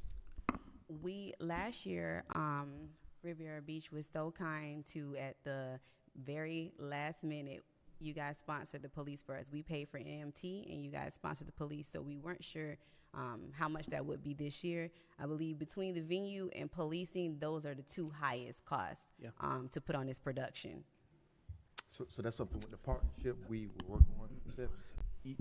Yes, Madam Chair, if I may. Yeah. Yes, go ahead. With respect to this being an event that is going to, the city is going to be intertwined, especially with the directive from the board for the parade. Obviously, that brings additional resources, and so public safety is something that would be, a cost that we would look to defray associated with this particular event. And what we've done in those particular situations is we've up-staffed, and we've strategically placed our personnel to be able to assist, and if they have to go, then there's some backfilling. So we'll be able to help because the venue, but more specifically, your public safety costs are the largest. Okay, thank you, Ms. Stephens. And again, echoing Councilwoman Miller Anderson, it was a great event last year. Didn't know what I was walking into, but you guys put on a great event, and I support 100%. Thank you. Madam Chair. Yes, Dr. Botel, and then. So I just wanted to say that my motion would include whatever expenses we are able to contribute as a co-sponsor. Well, Go ahead, sir. so are you suggesting whatever expenses? I mean, do we? What Mr. Evans just mentioned, the venue and the. Well, I don't support whatever expenses because, quite frankly, you know, this organization operates on a budget. And I mean, my question that I just was asking Mr. Blankenship, and I posed this to the manager. You know, we purchased barricades a couple years ago, and I think those came in handy. And quite frankly, now that we're going to a more outside type venue settings for a number of special events, would it even be practical for perhaps, because it's bicentennial for the city and the city owns bicentennial, to invest in chain link? Because obviously we had an event over the weekend that was here, and some kind of way factor that into the cost of rentals, because quite frankly, every time we have an outside event, these vendors or these event sponsors or promoters are having to go outside the city to spend dollars outside of our community, when quite frankly, we do just as many outside events that require chain link fencing. So is that even the idea? That way, we're talking about $2,500 today. I mean, obviously, if we, you know, do that tenfold, that's 25 grand. And quite frankly, we could probably buy our own fencing for that amount. And I don't know what the maintenance and upkeep cost is, but it just seems more practical to make an investment like that. That way we don't have to continue to have someone to come and ask for, you know, a sponsorship of that type. You know, other things, you know, certainly I'd be open to having the conversation, but this is more of a question to the manager and perhaps Mr. B, if he thinks that's something that's, you know, worth exploring. But, you know, I would certainly say that, but I don't want to blanket whatever expenses, because quite frankly, we don't know what that looks like absent of seeing a budget. And, you know, I think the other conversation, which comes up on the agenda a little bit later, about special events for us. So, I mean, unless a council person joins in on that, you know, I don't really know what that means without seeing a budget. Madam Chair? Yes, go ahead.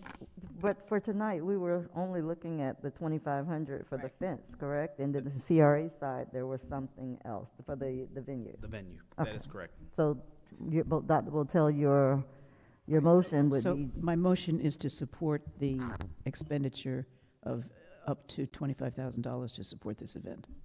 2,500. 2,500, I'm sorry, 2,500. She says she'll take it. You know, expansive personality. I'll second.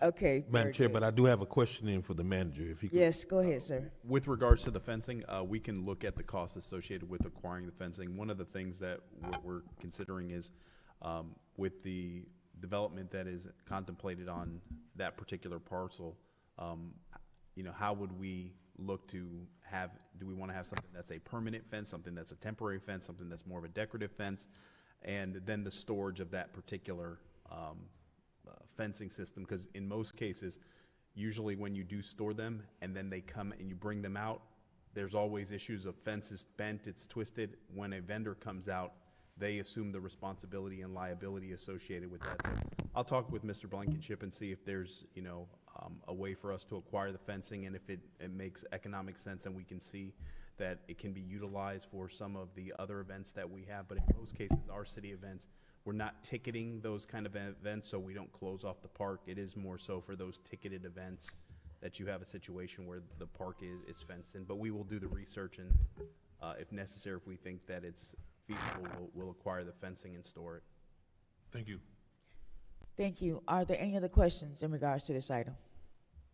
Madam Chair? Yes, go ahead, Ms. Noel. All right, thank you. And just some additional context and perspective. So in regards, because I can see that there's interest from the board in terms of I'm sorry, maybe Ms. Noel. more. Ms. Noel, I would really love to hear you, but we cannot. Okay, then I'll save my comment. Thank you so much. Madam Clerk. Councilperson McCoy? Yes. Councilperson Botel? Yes. Councilperson Lawson? Yes. Pro Tem Millie Anderson? Yes. Chair Lanier? Yes. Motion approved. Thank you, Ms. Kelly. Thank you. Thank We you, appreciate everybody. your Thank you. program coming to the city of Riviera Beach. We appreciate it so much. Thank you. The next item, Madam Clerk. Madam Chair, members of the board, we're now down to 5B, presentation of Development Services Department updates. Madam Chair, members of the board, we do not have public comment on this item. The acceptance of public comment on this item is now closed. Mr. Evans? Madam Chair and members of the board, if I can have the Director of Development Services, Mr. Clarence Sermons, make this presentation.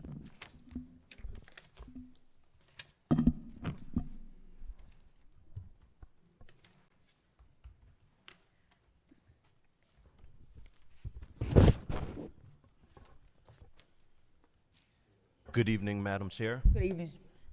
Council, Mr. Mayor, Madam Attorney.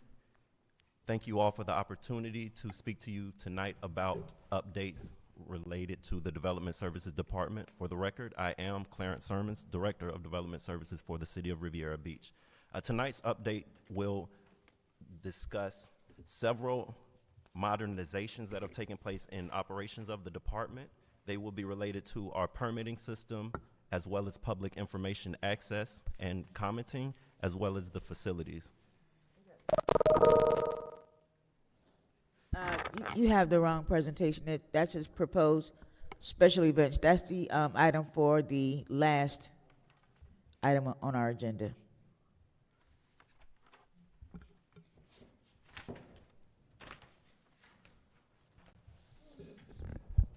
That's the correct one. All right, to kick off this quick 8-minute presentation, I would like to introduce the city's operations manager, Ms. Grace Joyce, who oversees the permit counter for development services as well as the development review committee. She has utilized her 25+ years of permitting and land development experience to revolutionize our permitting process and lead the way to transition to electronic permitting for the city. So at this time, Ms. Joyce. Thank you, Mr. Sherman.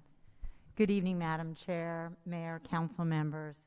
I am delighted to be here tonight to talk.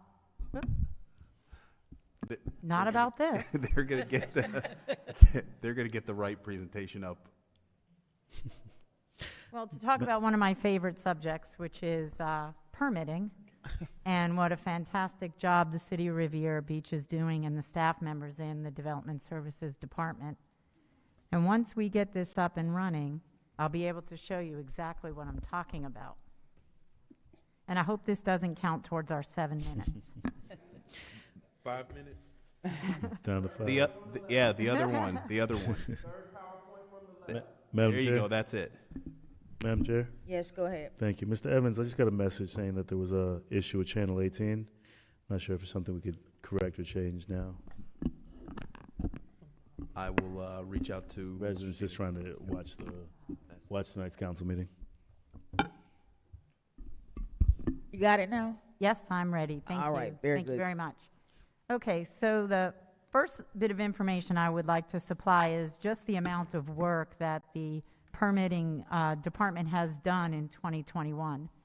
We have taken in 4,652 permit applications in 2021, and we issued 4,351 permits. We also scheduled 8,077 inspections. You can see the comparison of months on the bottom there. Our permit review times are excellent. We have processed in less than 30 days 82% of the building permit applications that come through our door. More than 30% of the permits are issued within 24 hours. We did a little chart here that shows the total amount based on the time frame. So we are doing an amazing amount of work in a short amount of time. Okay, we're out of order here. Okay, well, the next thing that we want to talk about is Energov. Can you go back? I don't know why it's not working. Intergov is the new software system that we just went into. We launched it in December of 2021.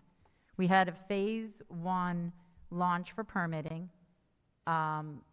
which includes still paper applications. However, we are doing online notification to our applicants. We are also doing inspections, scheduling online, as well as planning applications and code enforcement. I don't know why it's not coming up.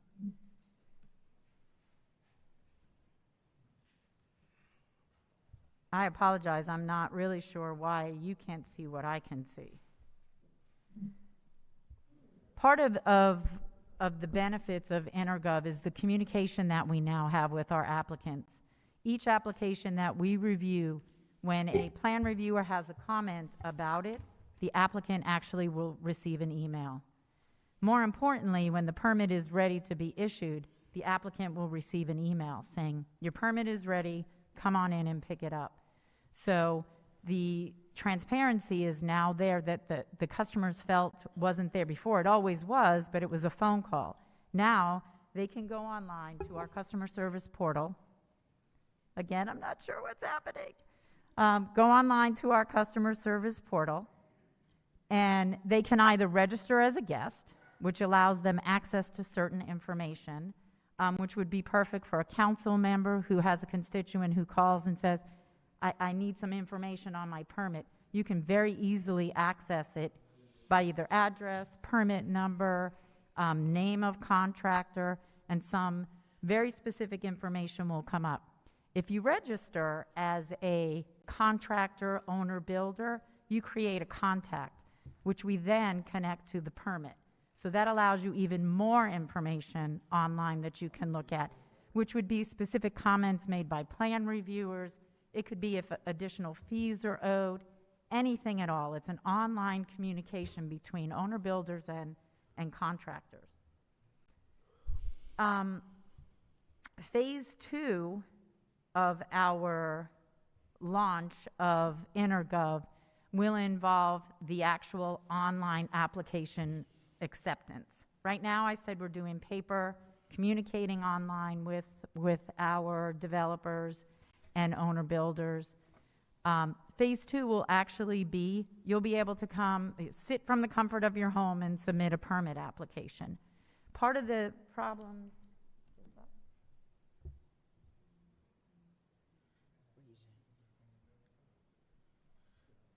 okay. One of the things that we need to do as far as going into the launch of Phase 2 is the configuration of the customer service portal to allow us to accept those online applications. We also want to do training, not only for the developers in the community, but also for our owner builders. Majority of our applications are done by owner builders, and for the public at large, or just constituency who are interested to see what it is that we're doing. I wish you could have seen everything that we prepared for you, but basically the word out on the street is the City of Riviera Beach has an excellent development services department. We provide a very high level of customer service to our constituencies, and they love coming here. That's about it for me. Unfortunately, you didn't get to see all the cool stuff. That's all. Well, very good. Thank you so much for that, Mr. Sermons. Madam Chair? Yes, go ahead. I have a question. How does this, if in any way does it, relate to the Tyler system? And does our Tyler Munis system have some of the okay. Intergov Tyler is the umbrella, and then Intergov is just one of the services underneath that big Tyler umbrella. Mm-hmm.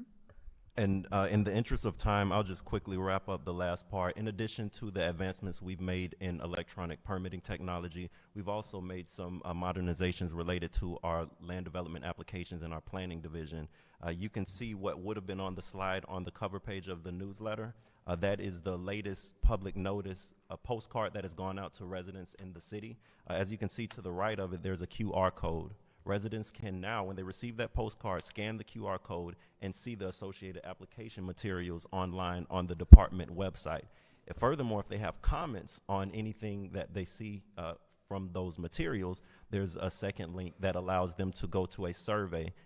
On that survey, they can register whether they are in support of or in opposition of the proposed application, and they can leave a comment. Staff would then, of course, compile that information and include it in our presentation. We want to ensure that this board has not only the staff opinion as it relates to land development projects, but as well as the public opinion. And as you know, the full majority of our population can't make it every evening at 6 p.m. to voice those in person. So we are expanding the opportunity to the comment process through these QR code technologies. So we've done that as well. And then finally, if you have not visited the department recently, we have renovated completely some underutilized space in the City Hall building. And the new permit center is the new one-stop shop for all development services activities. So if you need a permit, if you have questions for our planning department or questions related to code compliance, come to the new permit center. We have a beautiful reception desk out front, so we can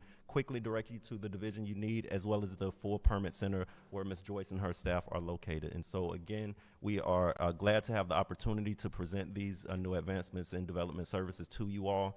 The little postcard here gives you step-by-step on how to research those permits in case you get some constituent questions or you have your own permit that you want to check on for your own residents. There's a quick guide. It's very user-friendly to get to the permit information, and then the rest of the activities of the department are in the newsletter. And thank you all for your time.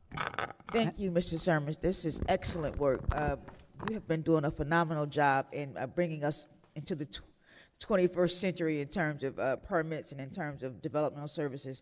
And we appreciate all of you and your staff's hard work in getting this done. This is sorely needed, and this will go a long way in terms of us speeding up the process for people who are looking to get permits for the city. Madam Chair. Yes, go ahead. I want to add my congratulations for this. It's a long time coming, and I'm so pleased to see it's here. And especially having Grace Joyce in our midst has been a real refreshing. She's been a refreshing addition to your department, so thank you. I'm hearing really good things from developers about the progress that we've made here. So thanks so much for your work. Madam Chair. Yes, go ahead. And of course, I just want to echo what my colleagues have already said. You're really bringing us to the forefront of things, because for a while we've had a lot of complaints that have come through that department, and you have really come in and tried to make those things correct.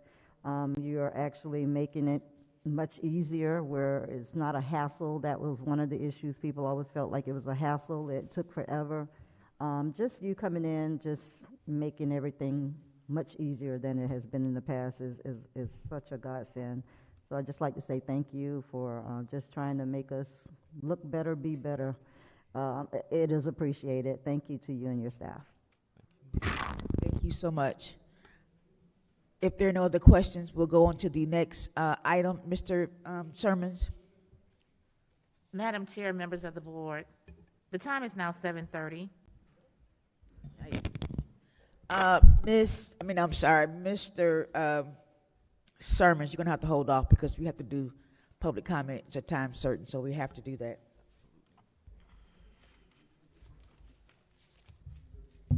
Please be reminded, the City Council has adopted rules of decorum governing public conduct during official meetings, which has been posted at the front desk.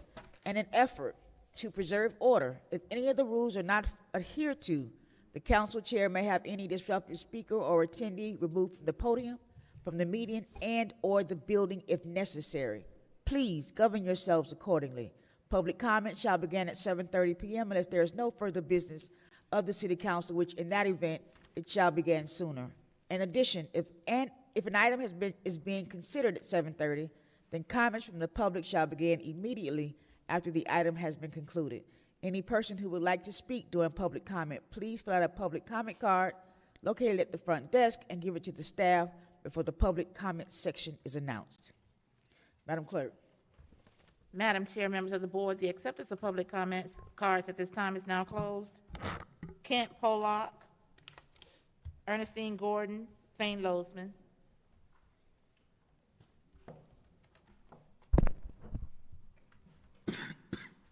To the mayor, the council chair, council, I bring you greetings from the Marsh Harbor Community District, and tonight I want to touch bases on a couple of things. Since the last council meeting, I had the pleasure of visiting the community cafe that opened up over at the library, and I want to tell you that was a great event. So if you want that hot cup of coffee, you don't necessarily have to stop by Starbucks or a racetrack or any place like that.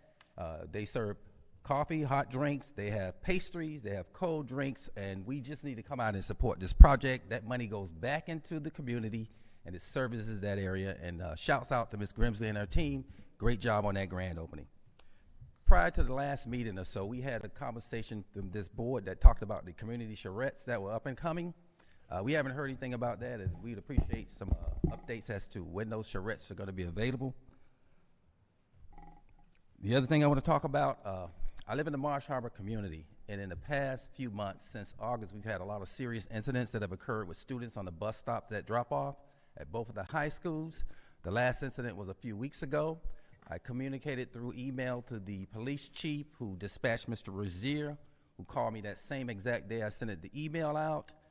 We collaborated. We spoke with both high schools. We contacted administrators at both schools. Mr. Rozier contacted both resource officers. We came up with a strategic plan, and what we think we've done is we've kind of resolved this issue where these schools have these incidents at the bus stop that will be very beneficial to our kids, and since then we've had no incidents. So this is a shout out to Chief Rozier, Chief Osgood, as well as Mr. Rozier, because the response time on that was expedient, and I think that we found a solution. That will wrap it up for me. One last thing, on Found Care, I want to just say thank you, board. I was here at the last meeting, and I know that you didn't really shoot it down. You said no, and you stalled it, and you brought it back to the table. It's something that we know that we need, and I appreciate your support in that Found Care tonight as well. Thank you. Thank you, sir. Ernestine Gordon, Fane Lozman, Bonnie Larson. Fane Lozman.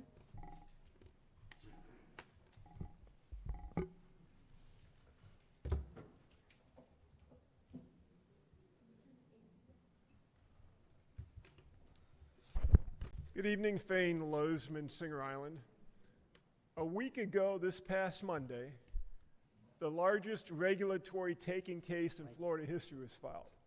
Regulatory taking means that there was development rights for properties that I own and some other individuals own, that were zoned residential when we purchased them, and because of Julia Botel, Kashamba Miller Anderson, Shirley Lanier, Tradrick McCoy, and Doug Lawson, they downzoned the properties and made them worthless. They have no value.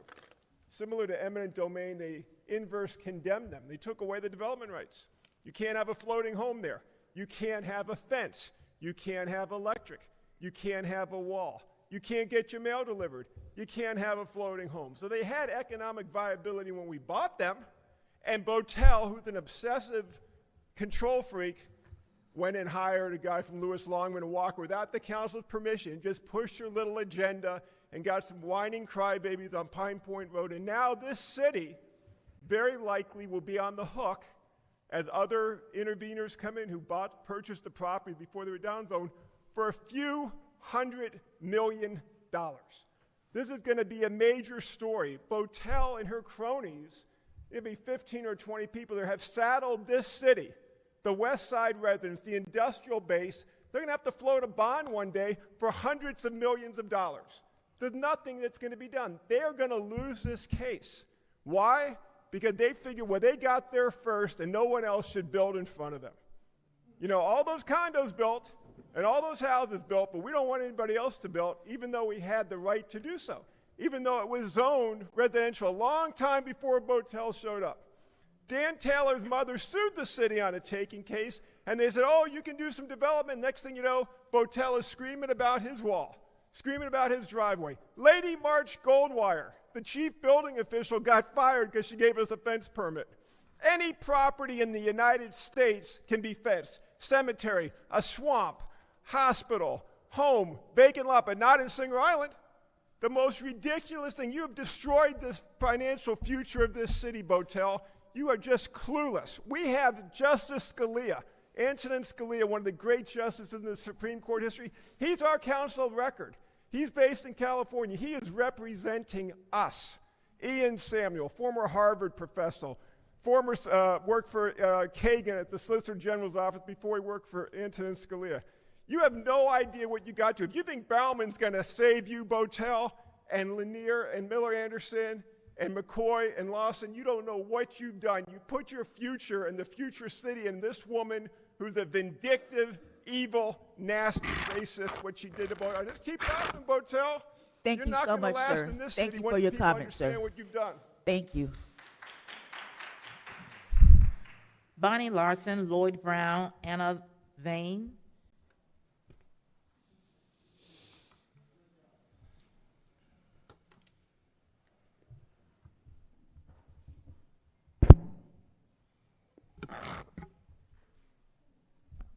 Bonnie Larson, mine's going to be a little lighter. I'm going to make a request tonight, and that's that the city, it was wet here, the city vote on an ordinance. We've had so many firecrackers going off in the last month or two. My first question is, did the city put on a firecracker event? Firecracker? Huh. On New Year's Day, on New Year's Eve, there was a very professional showing of firecrackers. And I'm wondering, did the city put that on? I didn't see it on the website, but it went on for like 35 minutes. Beautiful. But I tell you, if you have any animals, they are scared out of their minds. Dogs have about 100% better hearing than we do. Imagine what that would have sounded like to an animal.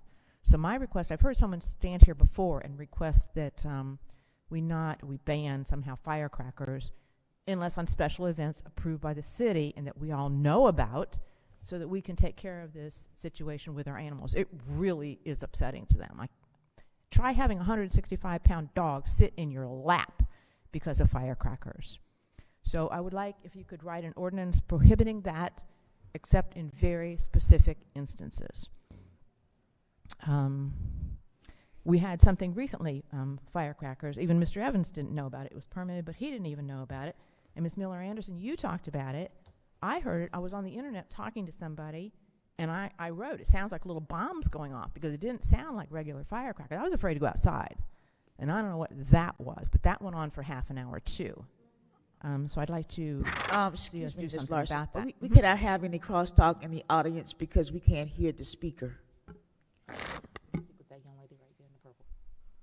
Okay. The other thing I want to talk about, and this is a public service announcement, again about animals, coyotes.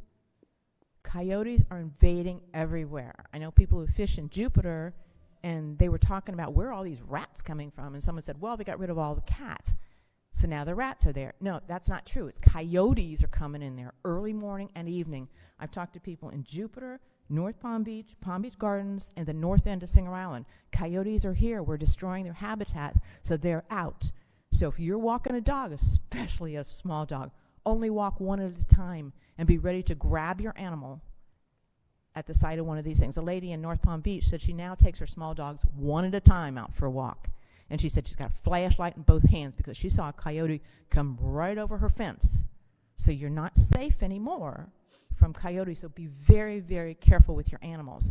One lady said that she put a flashlight on a coyote which was standing there eyeballing her small dog, and she said she was so nervous she hit the thing on her flashlight and it gave off the red flashing thing, and she said she thinks that scared it.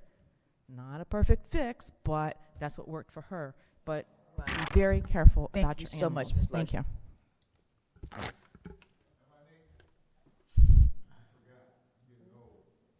Lloyd Brown, Anna Vane, and Okay. Bessie Brown. All right, wait a minute before you start that.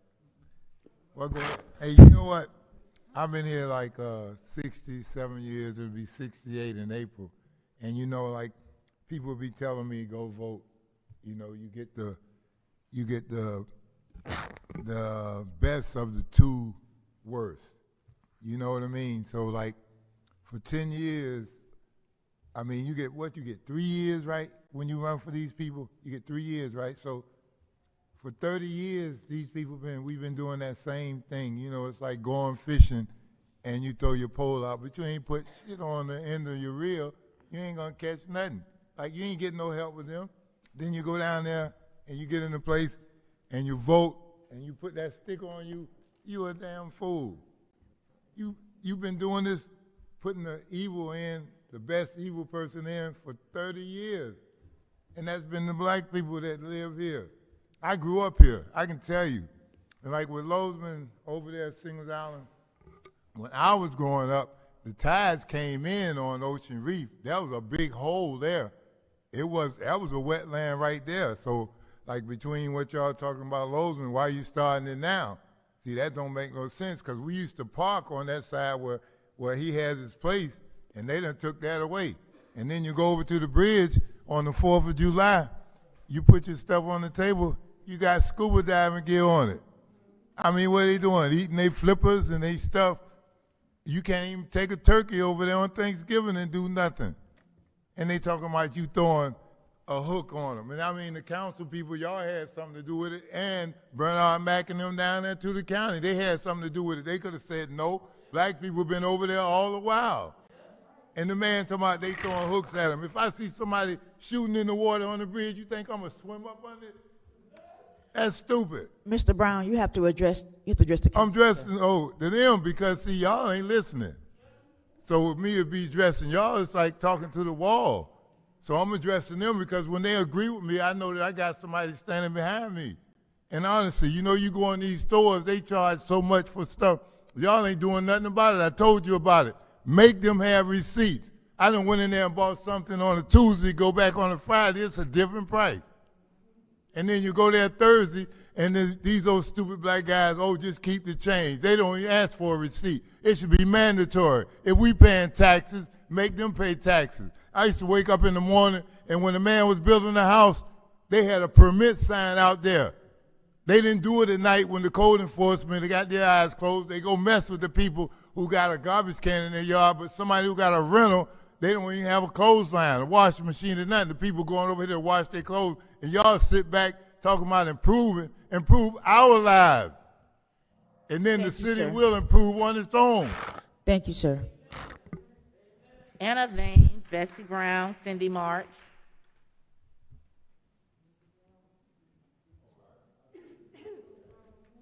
I'm Anna Bergney. I live Could you speak into the mic, 24th ma'am? Street. Ma'am, you have to speak into the mic. We can't hear you. I'm Anna Bergney, and I live at 167 East 24th Street. I'm going to talk quickly because for the last year and a half, I have not been heard, and I want to be heard. And I want answers. I don't want to be sending emails, getting no responses. When I hear every penny counts for selective communities. Mine is not one of them. Lakeview has been untouched, and Mrs. Miller has not addressed East 24th Street. It's falling, it's crumbling. Address it. I want an answer tonight, please. I have asked for an audit of overtime and COVID pay for employees of the city, those that got it and those that didn't, and those legislative aides that are getting overtime and travel pay. That needs to be addressed. It's illegal to give an employee 2 full-time jobs. How are you guys giving Mr. Evans 2 full-time jobs? You can't justify that, and our city suffers. I want an answer for that. Somebody's removing signs from public sidewalks and owners. If I see anybody removing a sign from my home, they will get arrested. Understand that. Council attacking residents on social media. Shameful. You represent our district. Going on social media, yeah, I'm talking about you. Going on social media, you can laugh all you want, but I'm not crazy. When I came up here to address you because your ego's bigger than this room, okay? I don't care, laugh. The bucket stations at Singer Island, if it feeds your ego, I'll suck it up. The buckets made it there. Knock yourself out. I want to repeat my position on Goldwire. If you guys chose to vote to hire another set of council to go against the Lady Goldwire and you lose, then we residents can take a position to come after you personally. I want to make sure you understand that we will. Thank you, Mayor Felder, for supporting the community trash warriors, because your city manager won't even give us a dustpan. Thank you, Councilman Lawson, for sponsoring some of our events. Your help is really appreciated. And for all of these people in the city of Riviera Beach that volunteer their time to help us, thank you. Keep laughing because I'm watching you, and I will continue to address you. Your hypocrisy, it smells really bad, I'm telling you. Thank you for your comments. Bessie Brown, Cindy March, Madeline Irving.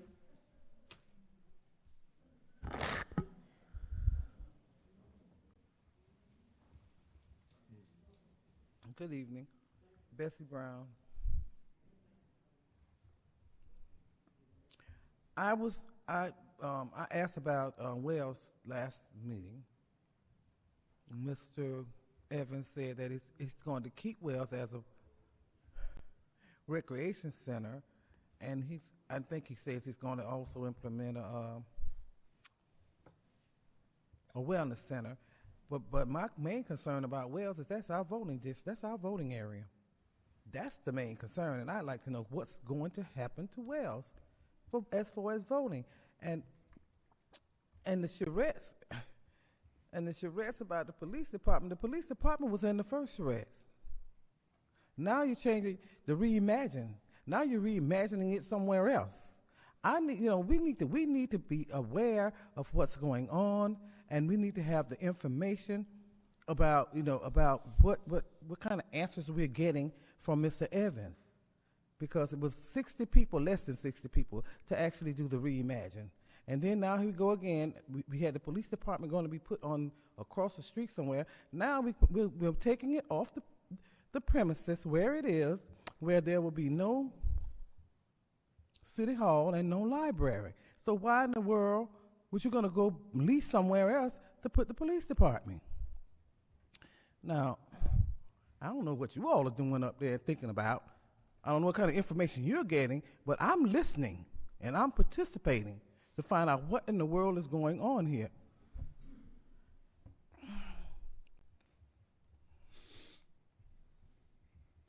Thank you for your comments. Cindy March, Madeline Irving, Chandra Stringer.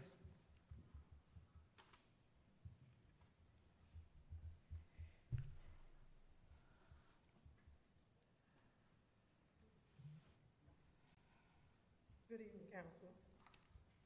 I thought we wasn't going to be known for selling retaliation cases, but we want to be known for selling sexual harassment cases.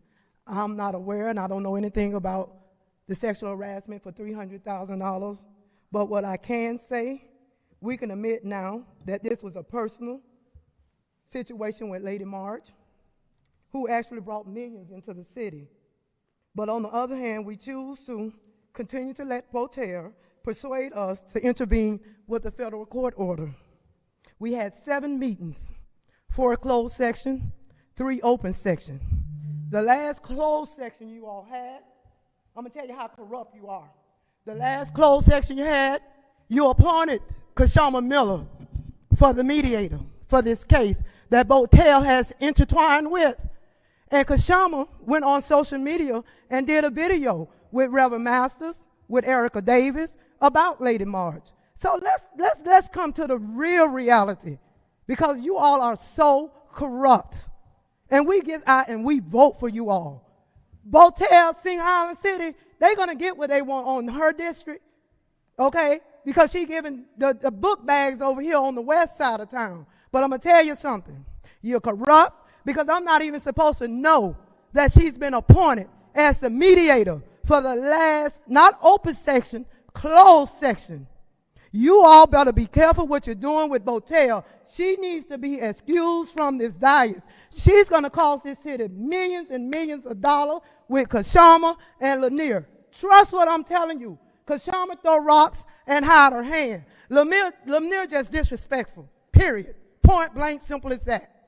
And Voltaire, you are despicable. You need to be disposed. Enough already. It's personal with me, but not just because it's a lady, because I believe as a true leader, a great leader, treat people the way you want to be treated. And Kashama just gave this young lady all the props. A lot of stuff that was said and done, That was some of Lady Goldwire idea. You all didn't put forth with it because you worked against somebody that brought millions into this city. And I pray to be still with God and know justice will be served. You, Mayor, I hope you get reelected. We need you. They talking about you don't talk much. You're not with the foolishness. You're going to call a spade a spade. It's just that simple. You're real. You're trustworthy.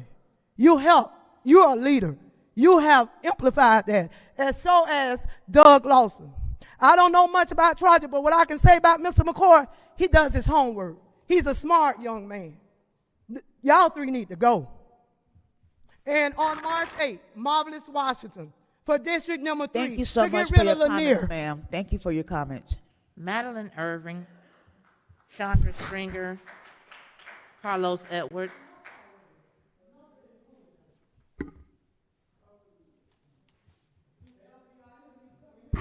Ma'am, you have to be quiet for the next.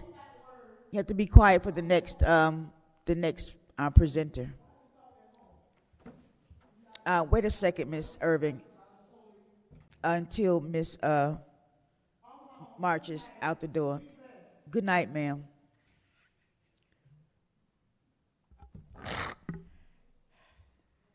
Good evening, board. Good evening. You just do this to me, Miss Anthony? Like, you cut my time and then you make me follow that ass. It's okay. All right. Yeah, go ahead. Start that because I had to wait so it's fine. 3 years ago, we voted to bring trusted individuals to this board.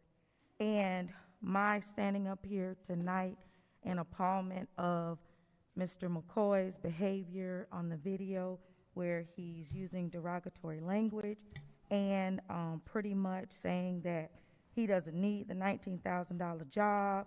He doesn't care about being a city council. I hope the residents hear this loud and clear. Show him March 8th. Also, with Mr. Lawson, he throws the rocks, hide the hand.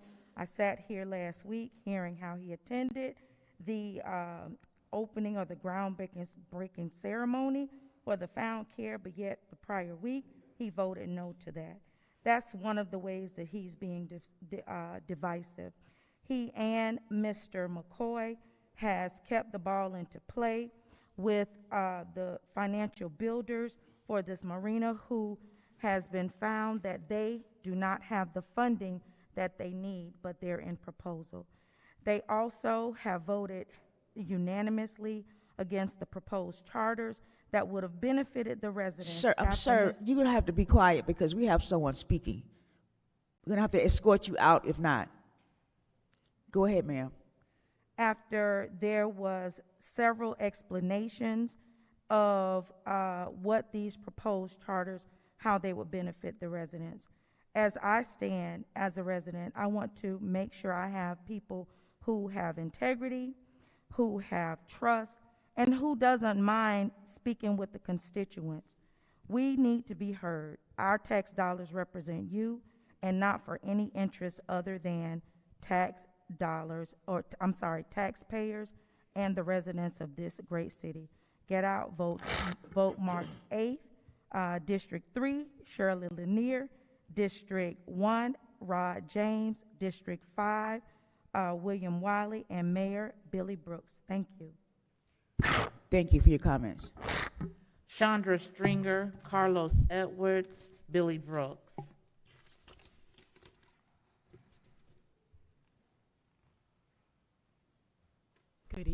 Good evening to the Honorable Mayor Felder, City Manager Evans, Chairperson Lanier, and the council. I am Chandra Stringer, and I definitely apologize about my attire. It is not professional, but I hightailed it here from Tallahassee.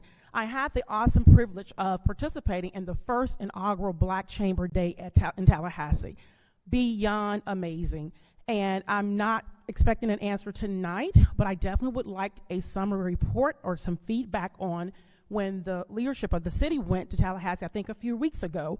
What was some of the opposing bills that you guys discussed? What was some of the bills that you probably promoted?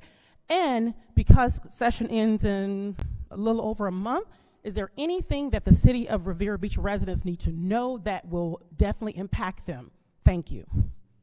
Thank you for your comments. Carlos Edwards, Billy Brooks, Mary Bram. Carlos Edwards, Billy Brooks, Mary Bram, William Wiley.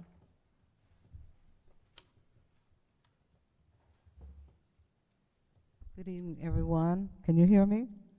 Okay, Mayor, Council. First of all, I'm just so pleased about the, and I am a candidate for mayor.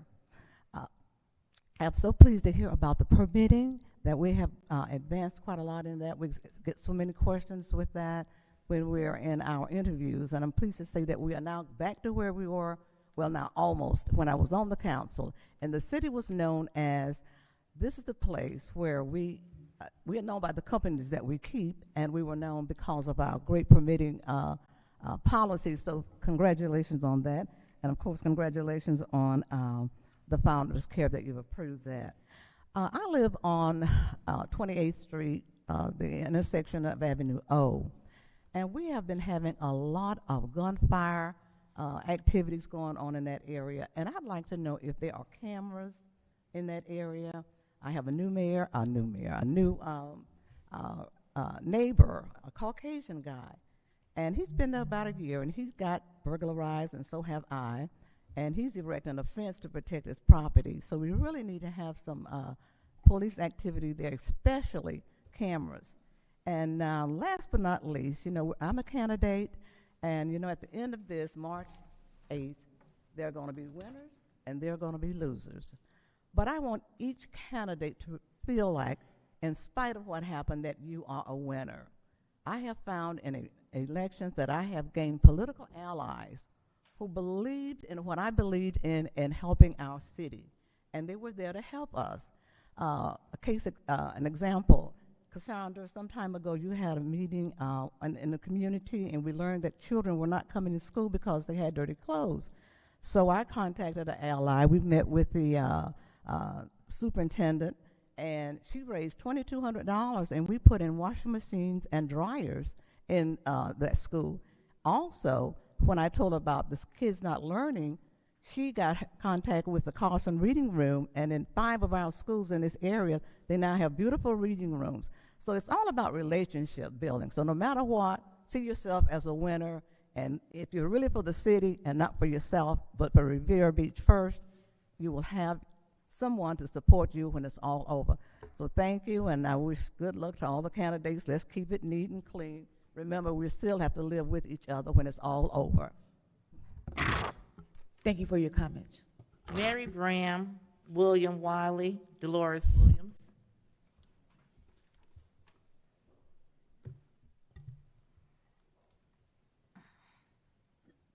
Good evening, Miss Mary Bram. Can you hear me? Come on, just a little bit closer. A little bit closer. Good evening, Miss Mary Bram, Riviera Beach. Let me first start off saying congratulations to our newly elected representative, this handsome young man here. And also this beautiful Sheila McCormick.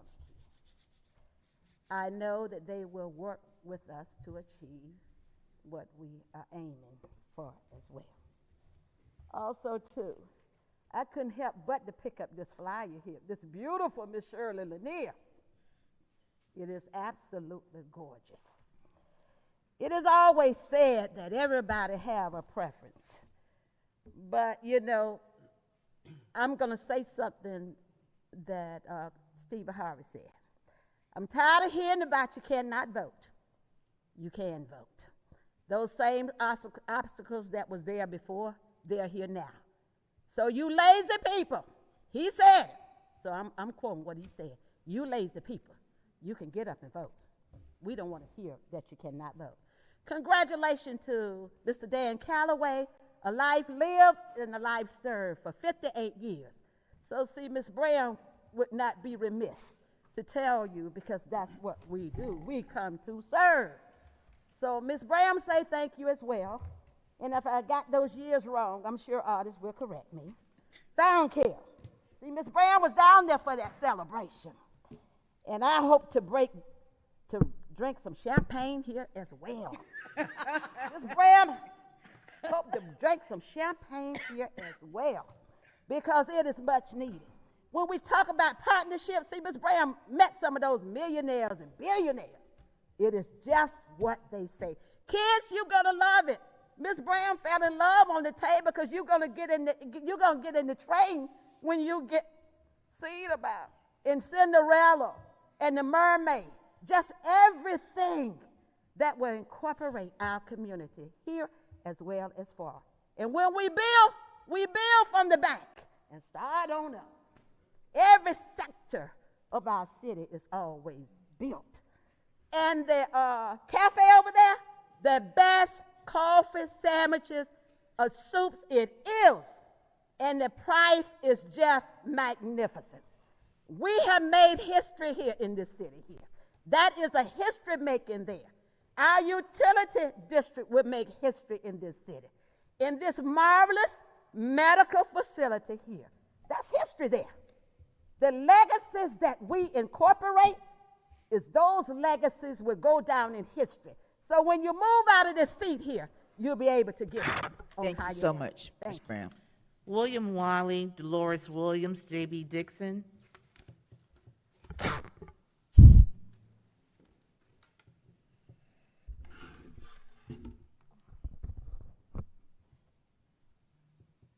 Good evening, city representatives. My name is William Wiley, born and raised here in the city of Riviera Beach. Been on your planning and zoning board for 3 years and on your CDC board for 2.5 years, approximately 2 years. I'm here today to speak, well, first of all, just so everyone knows, I'm running for office for the city of Riviera Beach, District 5, and hopefully to make a difference inside the city, and I'm gonna explain why. This election is very, very important. It's gonna be very, very important coming up to determine which way the city will go. Will it go forward, where we have progress and prosperity, or will it go backwards, through turmoil and scandal? We have a beautiful city here that's on the rise, and we got a really good city manager. And he came here not just to put his mouth to air, he came here to put pen to paper and to get some things done in this community. And we're starting to see the progress that we have here. Approximately 35,000 people in our city, in Riviera Beach, full of brick and mortar. But guess what? The city has a soul also. It has to breathe. It has to be fed. It has to thrive. It has to survive. This is the Prosperity Coast. We're part of 10 communities that are together with the North Pack region to be able to expand and become better. Our slogan, to live, work, and play, that's what they say, right? But why is our city full of sacrifice, unemployment, and struggle? So when I say that, I don't mean it in a derogatory way. I mean sacrifice far as living day to day, having citizens with low median income, high rent. We have unemployment. We need to have tech schools, in our community. Given the community that we have, we need to have tech schools so kids can learn how to fix refrigerators, how to fix roofs, how to fix cars. Because every kid is not going to go to college, right? That's in my field. And some kids, they don't want to have education. They don't want to be able to do those things. They want to be able to use their hands. They're very good with their hands, so they want to have other options to be able to earn the income. And we need to create more positive ways for them to have income. We also have to get businesses to be able to give our citizens jobs, but we have to get them trained up to be able to get these jobs and be successful to take care of their families. And the last one was struggle. And when I say struggle, I mean far as education. I mean far as our schools here, we need A and B schools in our community to get our kids, to get the environment, to get the city where it is to where people want to come move to the city of Riviera Beach. So therefore, we can actually elevate our tourism and actually bring our economic development into our city, and also have affordable housing. Okay, so these are some of the things that I think that we need to actually make come true at some point. This is a great city to live, work, and play. But one thing I noticed that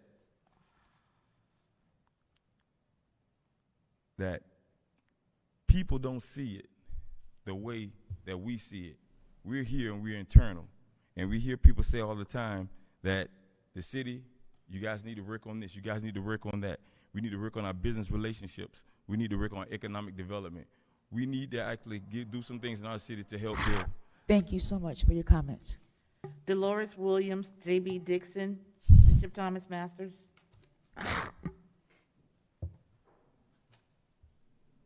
Good evening to the mayor and council. Could you put the mic to your right? Speak close into it. Close to it. Get close to it. Oh, Well, I'm standing up here.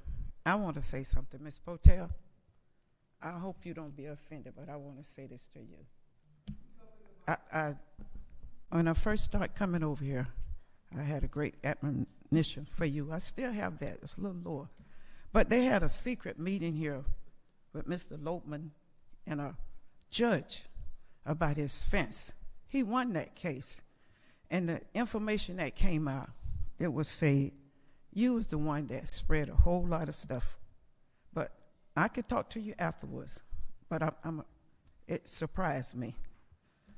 But she won that case. He won that case by his fence being cut down, pulled up, and all these things filed against him. I think y'all need to stop that and just try to come together. What the man saying in California, can we just all get along? Well, I hope we do that. And I want to say this here. All the candidates and things y'all doing and say y'all did. It took y'all 3 years to come into Ms. Lanier. I asked you to meet with me. It'll be 3 years. You haven't talked to me, haven't said some things I knew. I could have told you what was going to be said about you, but you wouldn't meet with me. But we will meet for that voting thing, right? Didn't you say you love me? That what you told me over there? Okay. But this is what I'm going to say. Some of the candidates' signs, I don't know if it's y'all group or just kids walking through, pulling them up. Some of them, signs are being pulled up more folded in the streets. Be taken down. Right down the corner of Obama and Silver Beach Road, they had Mr. Lawson had a big sign up there. Somebody took the thing down and wrote all on the green paper, this belongs to the city. Took his sign down, now they got another big sign up there. So how that sign got up there if his sign couldn't stay there? Y'all, you only act like you're so concerned about the city and all the stuff to be done in 3 years. That shouldn't be. You had these secret meetings. Just come out and be real. Be real. Be real. Because, see, it's a book being written down on you, me, and even our thoughts. What you think about me and I'm thinking when I'm looking at y'all. Congratulations to the mayor. I was up in one time, y'all did a thing about the art. Didn't even mention the art that the mayor had up there. Just showed all these cities, had this lady presenting that. Didn't mention him nothing. Well, we need y'all to do that. And you just really, Ms. Lanier, I'm in your district. You had to turn around, calm thing. That's right about Monroe Heights. Y'all, how much? I want you to tell me how much y'all spent for that, and make sure you get Monroe Heights fixed up. Thank you for your comments.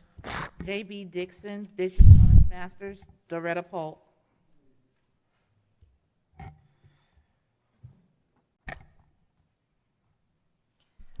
I'm J.B. Dixon from Singer Island in Riviera Beach.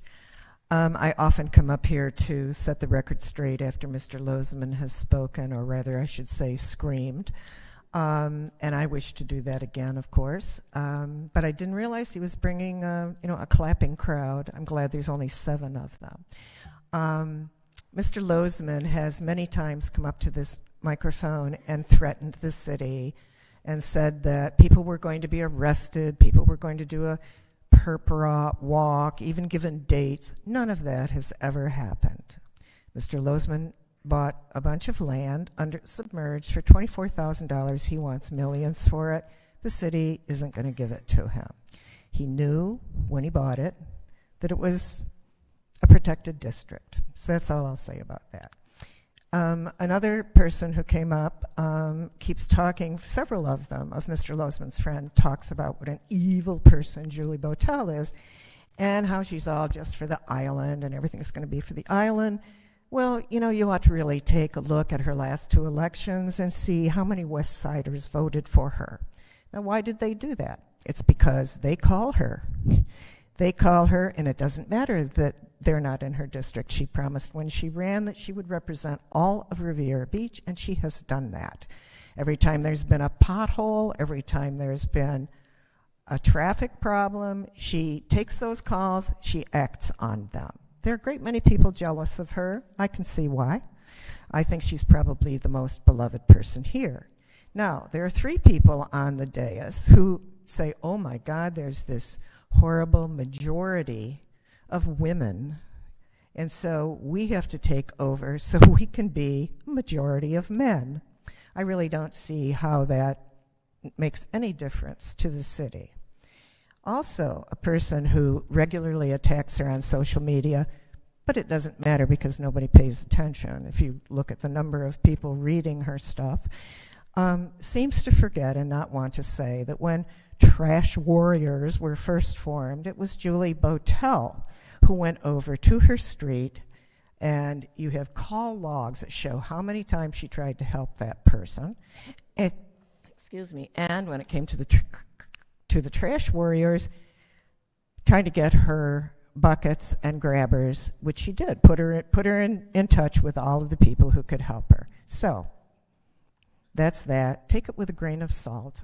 The rest of us do. Thank you for your comments.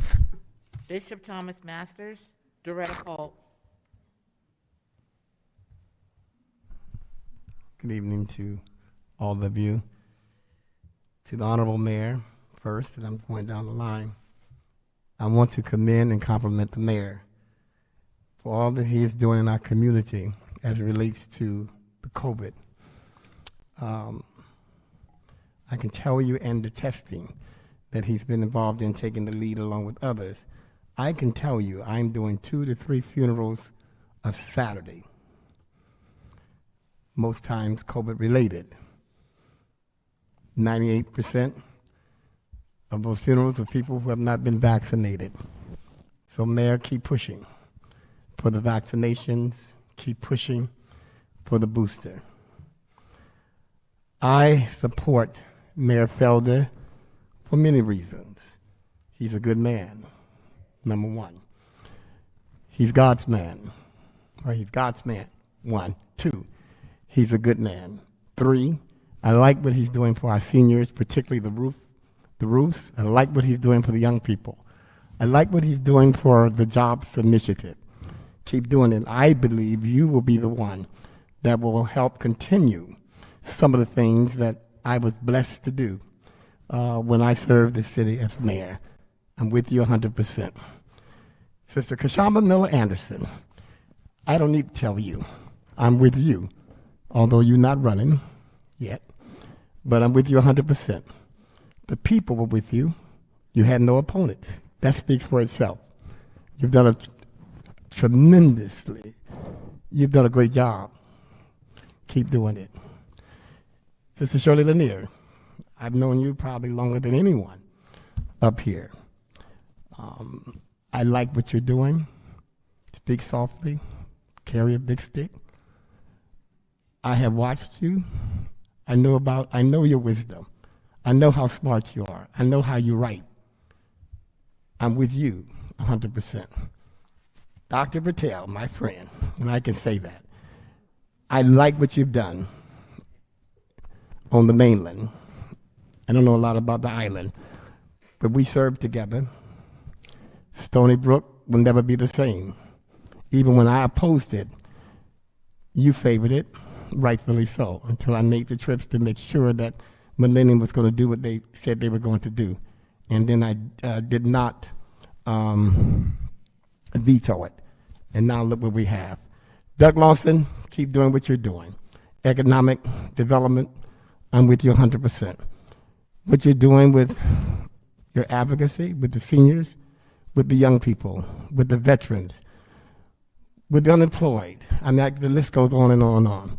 With the food programs, Trodrick McCoy, I'm with you 100%. Thank you so much, sir, for your I'm comment. voting for everybody up here. Thank you. Thank you, sir. Doretta Polk.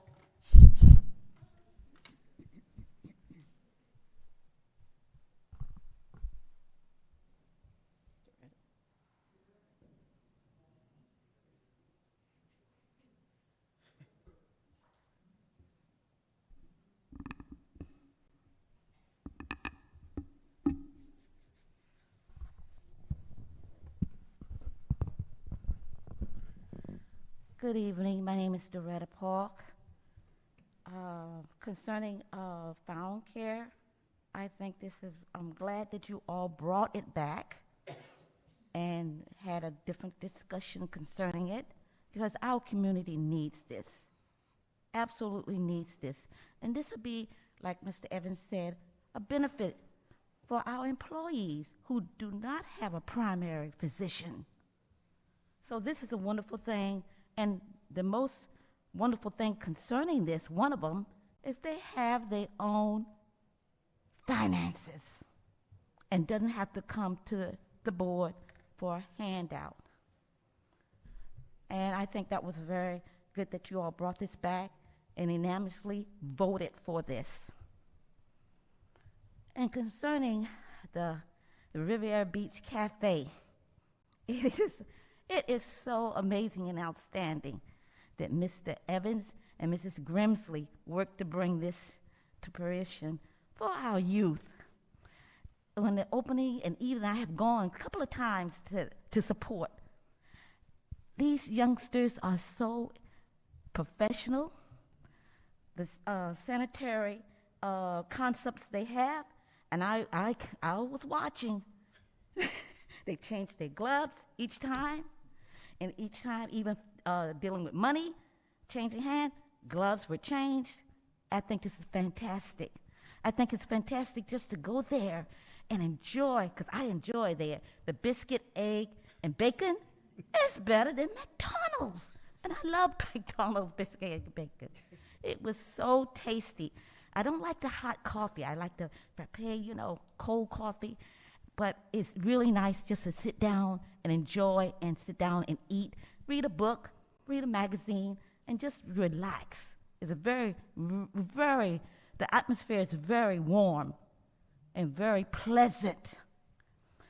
And I just want to say, as far as voting, we will always have somewhere to vote because the supervisory election will make sure we have somewhere to vote. So I think that Mr. Evans have gone through that many a times. And another thing that I want to express, I text Chief Curd, very, very responsible and very, he responds back very quickly. Because some of the citizens, and also myself, I'm due for my second booster this month in February, because it's always given every 6 months after you had your first one. So a lot of seniors are concerned about that, and we'd like to know if you all can get Palm Beach County to come back to Wells to give us our booster. Thank you so much. We'll address that. Thank you very much. Thank you. Thank you very much. Most important, get out and vote. Yes, ma'am. Madam Chair, members of the board, that concludes public comments at this time. Thank you very much. Mr. Evans, could you respond to some of the issues that were brought up by the residents? Yes, Madam Chair. I just wanted to provide an update with respect to the Comcast connection. Somebody was trimming trees on Avenue H and sliced the fiber cable, which is preventing residents from watching RBTV on Comcast. However, people that have AT&T, Uverse, Hotwire Communications, and can also watch the meetings on YouTube. So only Comcast customers are affected, but they are on site, and they're looking to resolve those particular issues. With respect to the community charrette meetings, we're having internal discussions at the staff level and planning out how we will do, how we would handle those. So that information should be coming out shortly, probably in the next 7 to 10 days. With respect to the fireworks show, we did not have one on New Year's Eve, and we've seen situations whereby persons have gone and received permits related to fireworks, and there is some regulation, some state law applicable to that, and things that we can and can't do as a government entity, but we are aware of that concern and looking at some ways to maybe modify our code to allow for at least some courtesy notices for persons that may be in the impacted area when there is a fireworks display that is not a city activity or done outside of the normal days that you would normally see a fireworks display. With respect to the voting area at the Wells Recreation Center, if I'm not mistaken, the supervisor of election is the one who sets where the precincts are, and that can change at the discretion of the supervisor of elections. So at this particular moment, it still remains as Wells, and I would assume that if we were to construct a new Wells campus, that they may move the voting precinct over to City Hall. And so That's something that's done in collaboration with the supervisor of election, but they establish the polling locations. With respect to some of the questions that we've got related to infrastructure and pavement of roadways, the city has undertaken a pavement master plan to look at the conditions of roadways throughout the entire city. And now, as part of that assessment, is a look at the infrastructure that is beneath those particular roadways, and then they will give a numeric grade to all the roadways in the city. And so when we do go out for a bond issuance to address some of the roadway areas in the community, we will be doing it based on the conditions of the roadway and be able to have factual data as to how we will address that. So once that information is all provided, we will share that with the board, and then we'll look to put forth a plan on how do we look to fund the roadway constructions in the community. The police department, it was talked about the potential relocation of the police department. This board provided us just the basic support to go have a subsequent conversation with the community related to the location of the Riviera Beach Police Department. We have had conversations with our P3 consultant, and in those discussions, they said in order to maximize the development potential on the two campuses where City Hall is and where Wells is, it would be advantageous for us to relocate the police station off of that particular property, but that will be something that, as part of all the information that we're gathering and the community charrettes and discussions, we will bring that back to the board for a public policy decision. The reason that we're exploring that is that there is millions of dollars that could be saved as a result of that, and an ability to bring the police station out of the ground into a facility in the 21st century, probably 3 to 5 years faster. So we are looking at that, but again, that's still in the early stages. We can certainly bring some additional updates for the community on the legislative items that we advocated on in Tallahassee. Most of them were related to infrastructure, so I will get with the Assistant City Manager and the Utility District Director, Mr. Lowe, and see if we can provide an update to the board at your next Utility District meeting.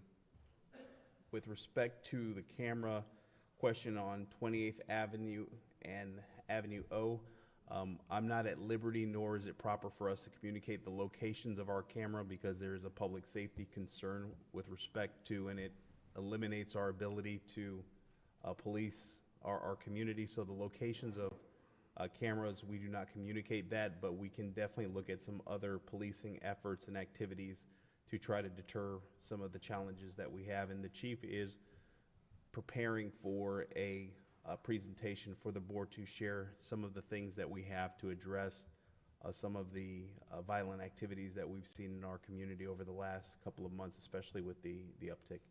And Madam Chair, that concludes my comments for this evening. Madam Chair.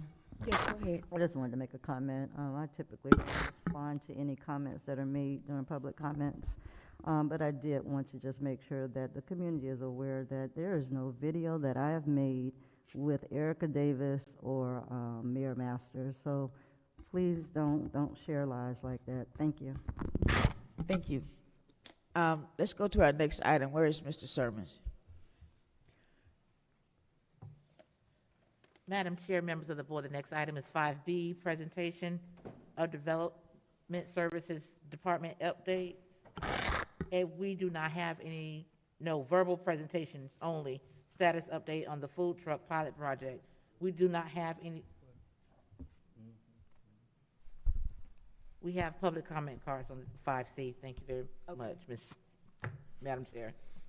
Mr. Evans? Madam Chair, at this moment, I'd ask for the Director of Development Services, Mr. Clarence Sermons, and the Director of Parks and Recreation, Mr. Richard Blankenship, to make this presentation. Thank you. Thank you, Mr. Manager. Again, for the record, I am Clarence Sermons, Director of Development Services for the City of Riviera Beach. The pilot program that Mr. Blankenship and I are presenting to you is a response to challenges that we have heard from members of our mobile vending community on meeting some of the state and city regulations related to locating food trucks and similar operations. In order to proactively address this in a way that assists this community, we've developed this pilot with the goal of expanding opportunities for mobile vending in the city but also with the goal of determining if 2 city locations are ideal for a standing food truck courtyard, so to speak, that would indefinitely allow these operators to have a standing location. So Mr. Blankenship will provide more information on the locations we've chosen, and we'll give some final details after that. Good evening, Mayor, Chair, Council. Richard Blankenship, Parks and Recreation Director. The 2 locations that we had selected are the Wells parking lot and the overflow parking lot at Dan Calloway. That's the parking lot that is entered from MLK Boulevard. The reason why we selected those is there'd be good visibility and the least amount of potential conflict with traffic or programs or other activities that may be going on. At Wells, we have plenty of room to stage, I think, up to 3 food trucks. At Callaway, we could stage anywhere from 4 and up, and have proper ingress and egress from those locations without having to involve any other resources to make it happen. So after collaborating with staff amongst both of our departments, we held a meeting with all of the registered food truck vendors that we had a list or contact information for in the city. Many of them did participate in the meeting, and in response to their feedback, we adjusted some of the items in our proposal. What we are proposing at this time is operating hours between 7 a.m. and 5 p.m., Monday through Saturday at the locations. Applicants could sign up for a 1 month at a time, first come, first serve slot at the 2 locations. And again, this is a 6-month pilot program that we are proposing. The cost per month would be $200 for the vendors. And then we would allow them to, again, on a first come, first serve basis, choose which location and which time slots they would like to sign up for. So if it is the pleasure of the council for us to move forward with this pilot program, we would initiate it as early as next month with staff in both of our departments, and we would revisit it at the end of 6 months to determine if it's something that should continue indefinitely, if it needs some modifications to be ideal, or if it's something that should be abandoned. And that is the staff presentation on this item. Thank you. Any public comment? Yes, Bonnie Larson.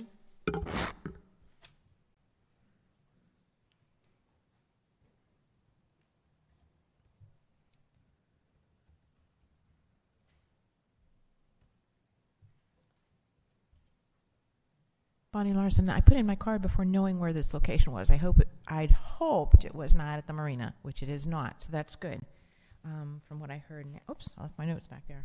Okay, so it's a 6-month time, first come, first serve, $200.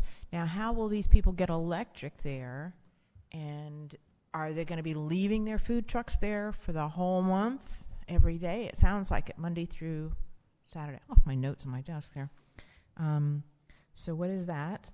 And how about the cleanup there and everything? You have to worry about if you have food trucks, you get rodents and stuff like that. So how's all that going to be taken care of? But I guess my main question is, are they going to be staying there? It sounds like it, for that entire month. And let's say the next month come, are they going to be the first one to have the opportunity? It says first come, first serve. So are we going to be rotating those trucks instead of first come, first serve? And, okay, that's all my questions. Thank you. Thank you. Madam Chair, members of the board, that concludes public comment on this item. Any questions from the board in regards to that item? Madam Chair? Yes, go ahead, sir. So, Mr. Sermons, can you tell me again what it is that you're doing? Because it says verbal presentation only, and you said a whole bunch of stuff. I don't even know what that means. You're asking us for direction to do what? Any modifications, in my mind, to what we have existing, would it be a code change? What are you asking us for tonight? The proposal tonight is not a modification to any codes. This is a program that could be operated completely by staff with existing city resources. Our purpose tonight is to get any feedback in terms of things that you would like to see or not see from what has been described so far. If there are no major objections from this board, we would move forward with implementing this pilot program potentially as early as next month. Follow up. Go ahead. Just so I'm clear, you're going to create a pilot truck program that's actually going to be able to allow for food trucks in only 2 areas, Wells and then Callaway. But you're saying you're not going to need to amend the code when the code specifically lays out where food trucks are allowed? How's that possible? Because the city would be sponsoring the location. The vendors would still be required to be registered just like any other food truck vendor and meet all of those requirements. However, in terms of where they will locate, they would have the option of locating at the city-sponsored site.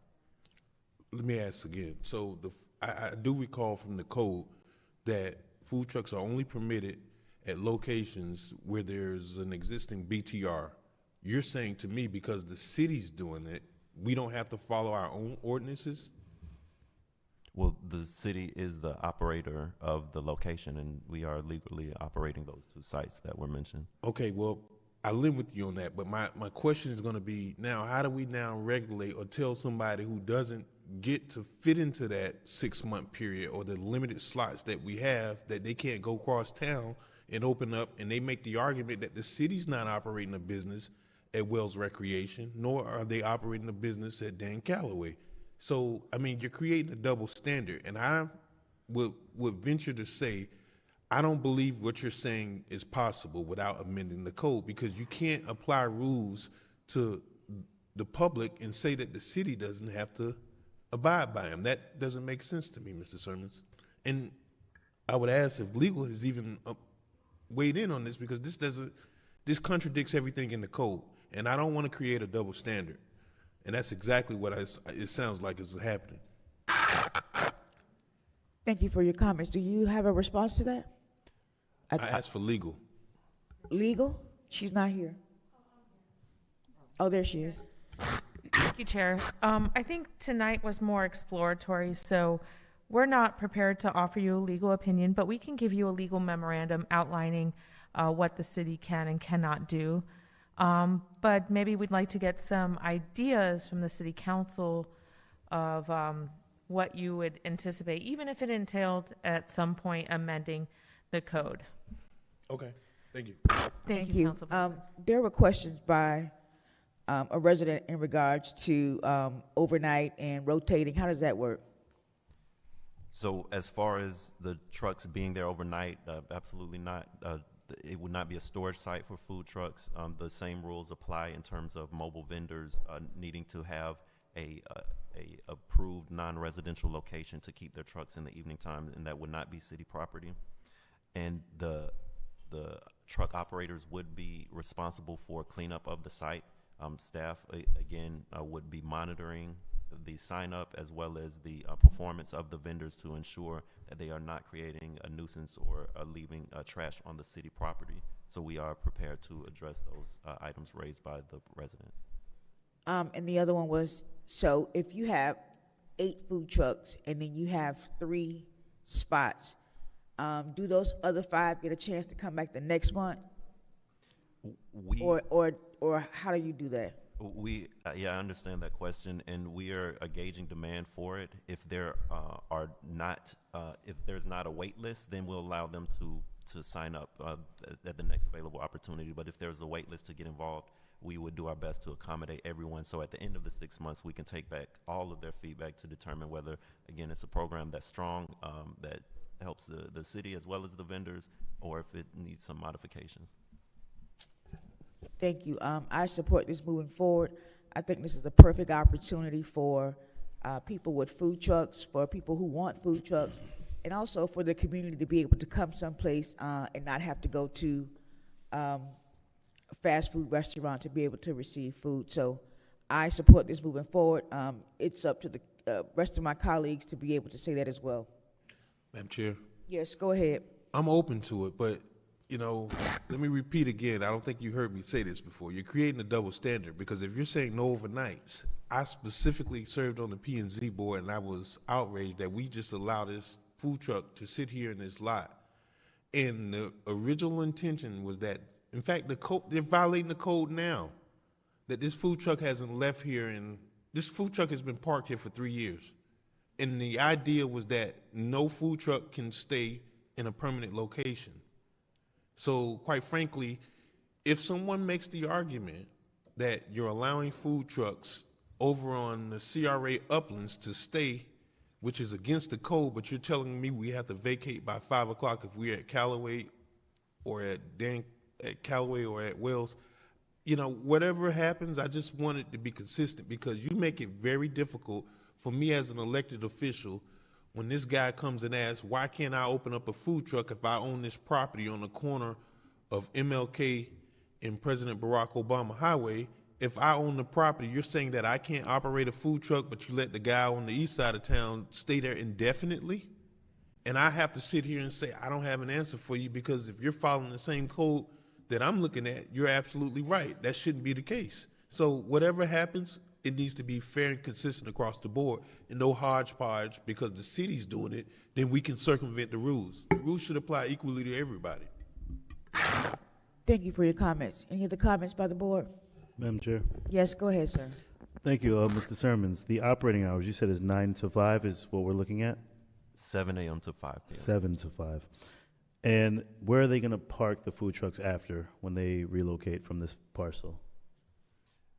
That is not a part of the city's pilot program. That is their business to ensure that they have a legal place to store their vehicles. Some of the vendors would already have storage locations. Some of them may not even store their vehicles in the city of Riviera Beach, depending on where they're based out of. So they would not be able to violate the city's rules on commercial vehicles being parked in residential areas, though that part is certain. So can you restate the purpose of what this pilot program is for? The purpose is to expand opportunities for mobile vendors in the city and seeing if there is mutual benefits to the city hosting sites for that. In the long term, there is potential that if these mobile vendors are successful, that they may transition into brick and mortar businesses and occupy some of the vacant spaces around the city for restaurants, which we sorely need. So that is a desired outcome of this program as well.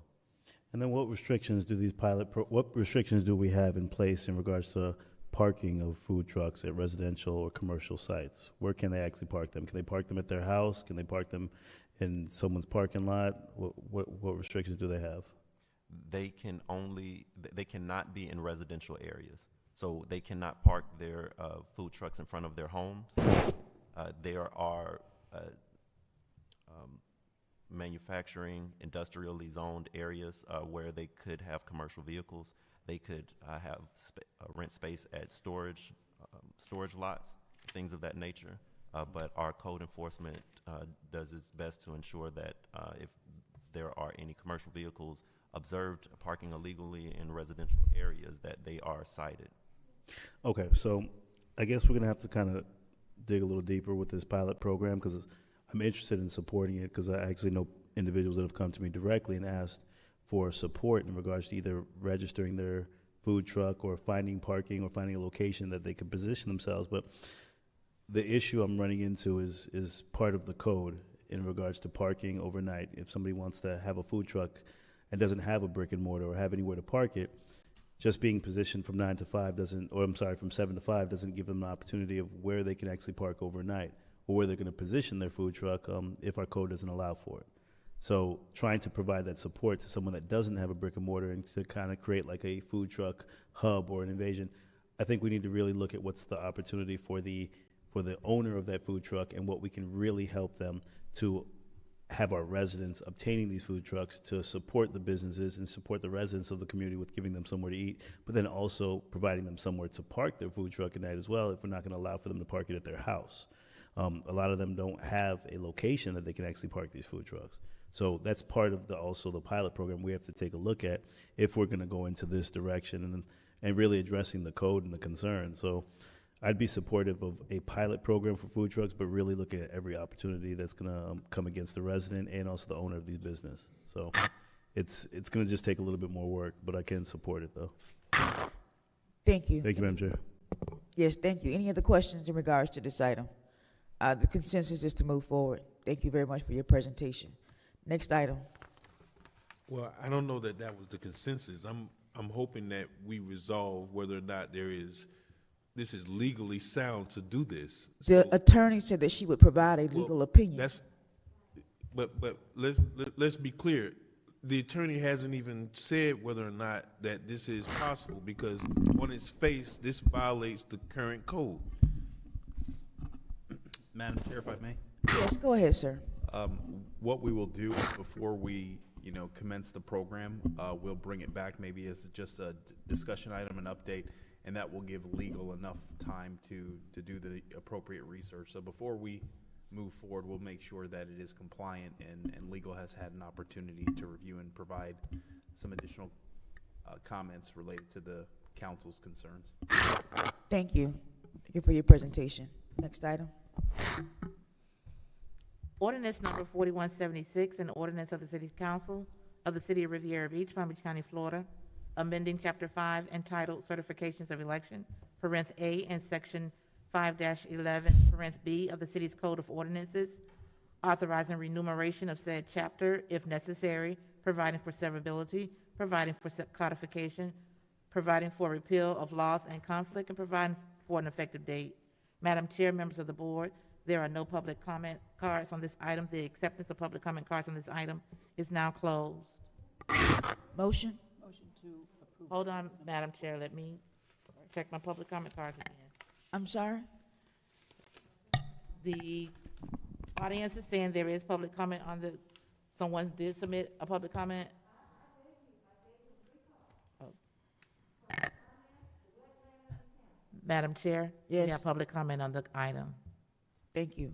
Motion to approve ordinance number 4176. Second. Public comment, please. Mary Brand. Let's explain it before we get to public comment. Go ahead, Madam Clerk. Madam Chair, members of the board, the ordinance that is before you this evening is the ordinance pertaining to the County Canvassing Board serving as the city's canvassing board for the municipal elections.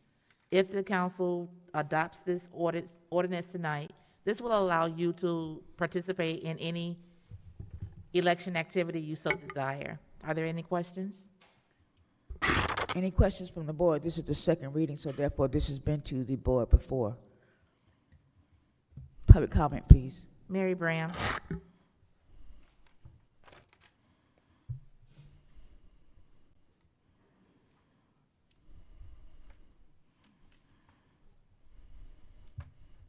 Miss Mayor Bram, Riviera Beach, it is not what you do in getting there. It's how you perform when you get there. If you are productive enough to get there, that's what's count. It doesn't matter how you get there. But I, for one, because we have talked about this, the canvassing, we need to conform with the other municipalities in how we do business. Openly, no ambiguity, no wishy-washy, no putting your pals on there to oversee this or oversee that. We need to conform ourselves. If we are to be better, then we have to do better.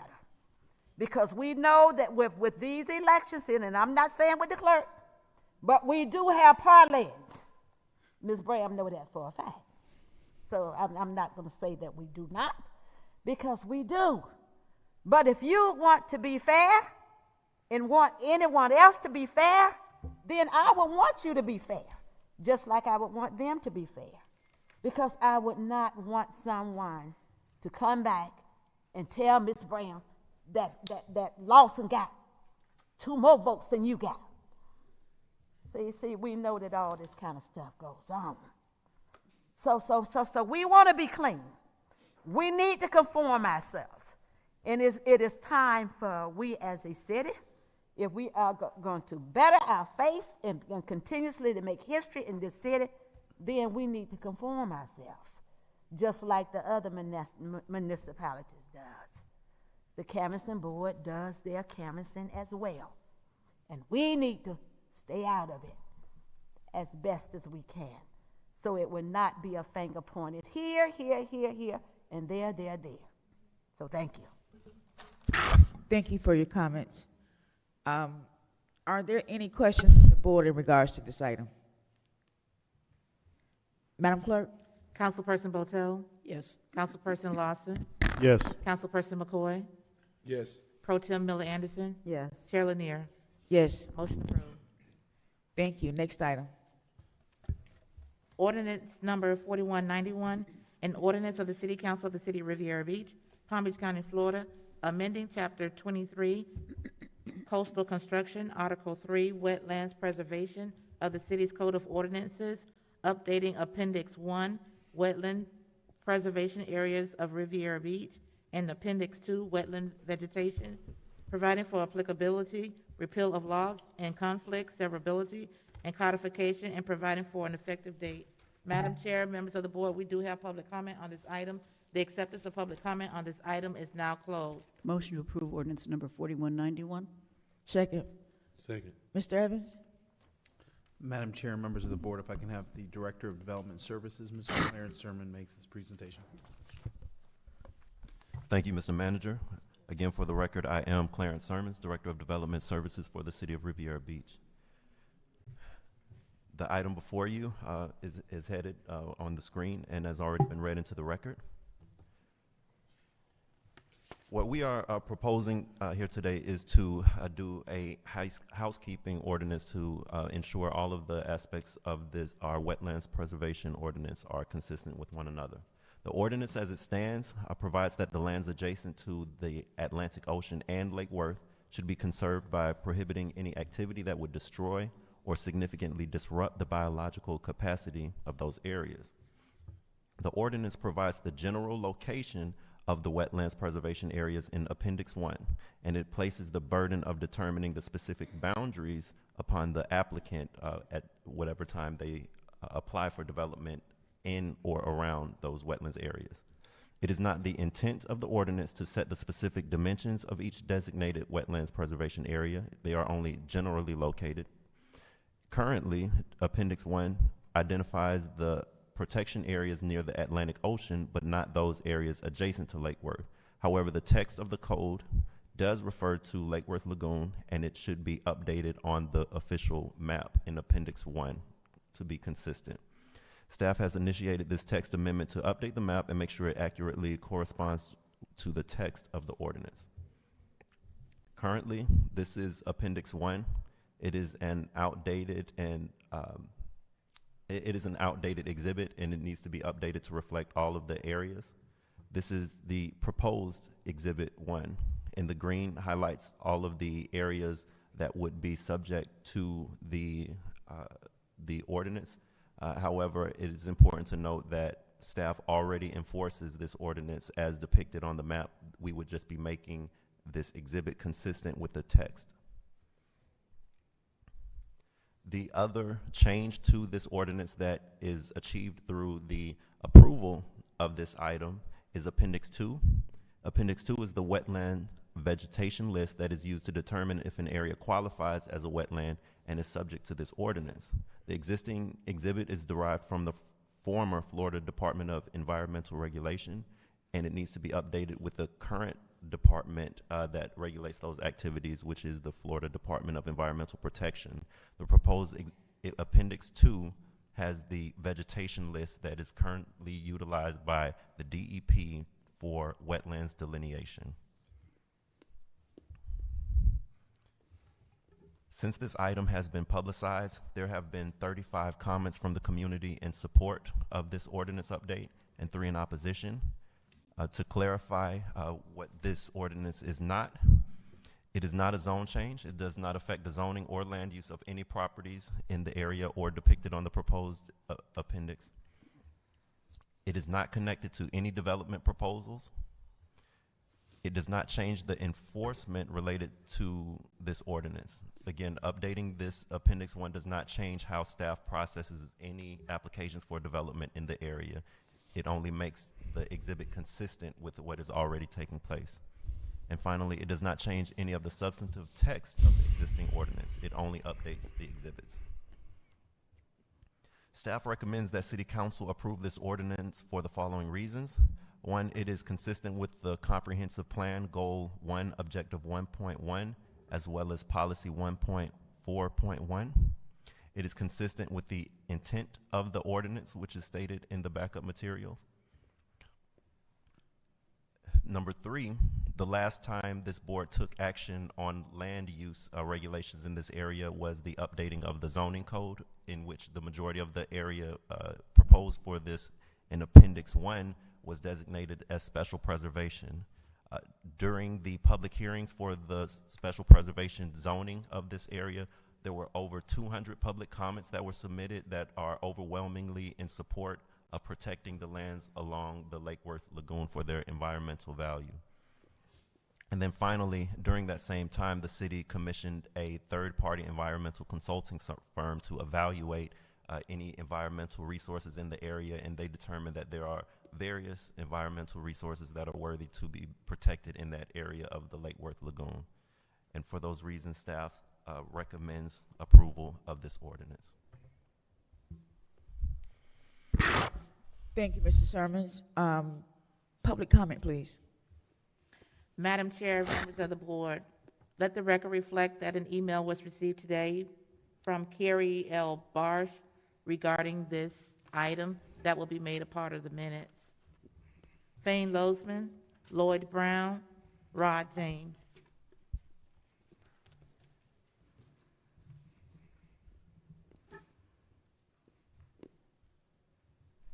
Fane Lozman. For the record, I'm either own entirely or portions of 4601, 4701, 4801, 4901, 5001, 5011, 5021, 5101, 5241, 5251, 5301 properties of over $2 million. Some lady wanted to basically give me a lot. I gave her $24,000. I picked up the legal bill for her son's appeal with my legal team. So if somebody wanted to give me a property worth millions of dollars, I'm not going to say no. So we have millions of dollars, my friends and I, invested in these properties, and there's one obsessive lady. I've been in this city 16 years, and this woman has nothing better to do but stalk me and her hat lady, J.B. Dixon. These women are obsessed with me. We have a $25,000 permit fee in there, Mr. Sermons, since April of 2019 to build a $10 million house on Pine Point Road. And all he's trying to do is figure out a way not to let us build the house. It's owned residential, at the comp plan of residential, gonna have a tennis court, swimming pool, but let's say it's a wetland. Sir, you don't have to yell, we can hear. Okay, huh? Thank you, we don't have to yell. Let's say it's a wetland. It isn't a wetland, okay?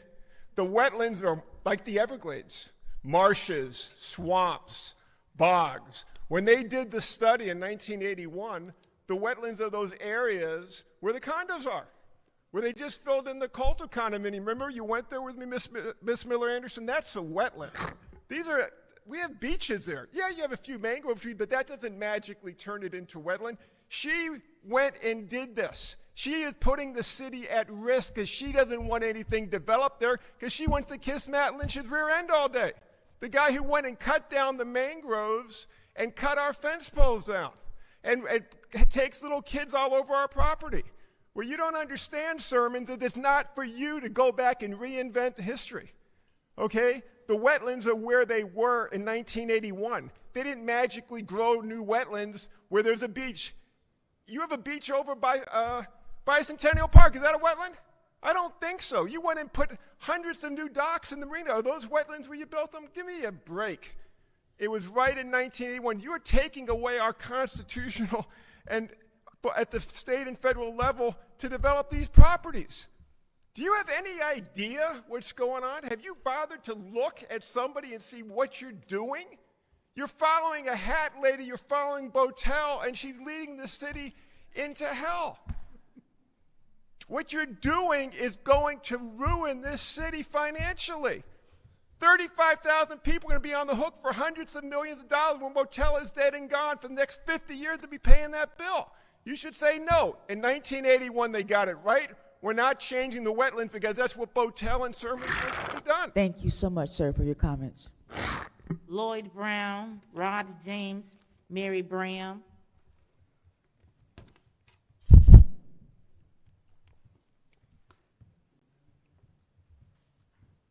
Good evening, Board.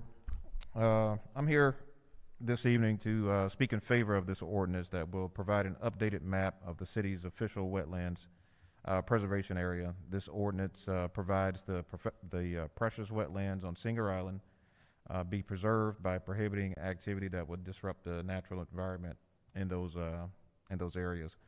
It is critically important that we preserve these areas because they contribute a great deal to our tourism.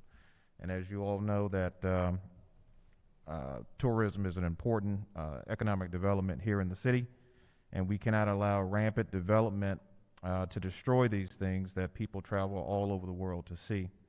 Our community overwhelmingly supports the protection of these areas, and the ordinance does not alter anyone's existing property rights, zoning, or staff enforcement of the existing wetlands preservation ordinance.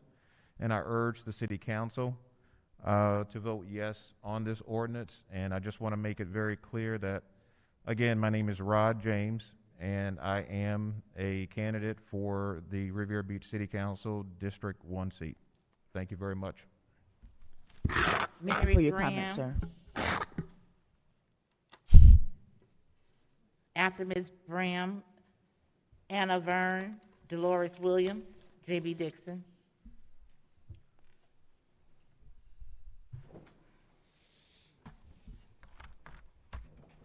I'm still trying to take care of myself as best as I can. I am a firm believer. Everyone knows.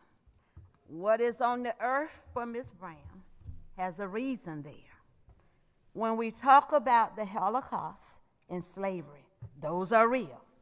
We put preventive measures there so history will not repeat itself. A speaker said previously that some things were there. We have the wetlands there. We protect our children. We protect our pets. We protect each other. So it's some things that in life that we put boundaries in to preserve the things that we have that are necessary for our environment, for our breathing components, for where we live at. The ocean does not belong to us. We just only uses it, and it has its boundaries. So when we say about this comprehensive plan, I'm going to give some highlights very quickly for the audience so the audience can understand what the wetlands. In the comprehensive plan, it is included the air, the beaches, the shores, fisheries, native plants, animals, communities in our ecosystem, the noise level, wetlands, soils, water, wildlife, and habitats, as well as the bottomlands. What are the wetlands? General audience here. It supports the prevalence of vegetation capable of growth and reproduction and typically adapted for life in the saturated soil conditions. Wetlands generally include the swamps, marshes, bogs, tidal basins, similar areas which are periodically inundated with fresh salt backfish water. I was over to the board meeting on last week, and I spoke in reference to how the dredging is going to take place over there in that Lake Worth Lagoon. So we have things that are detrimental for us to do and for us not to do. It does not belong to us. So we should treat it with that utmost care that has been given to us because we did not create these things. They are there for a reason. They are there for a reason, residents. Just like where you live at and where we live at in our environment is upbuilt and congregated so we all can have a survivorship. So this is what Ms. Bram is all about. Thank you, Ms. Bram. No little eyes, no big eyes. Thank you for your comments. Mr. Lozman. Thank you, Ms. Bram. Anna Verne, Dolores Williams, J.B. Dixon.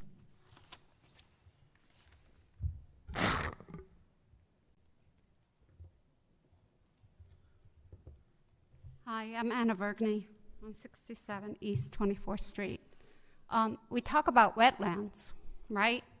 The truth of the matter is that most of the wetlands we're speaking of are private homes, and the rest of those wetlands belong to Mr. Lozman. You can't take it. It doesn't belong to you. He has property rights. Do you understand?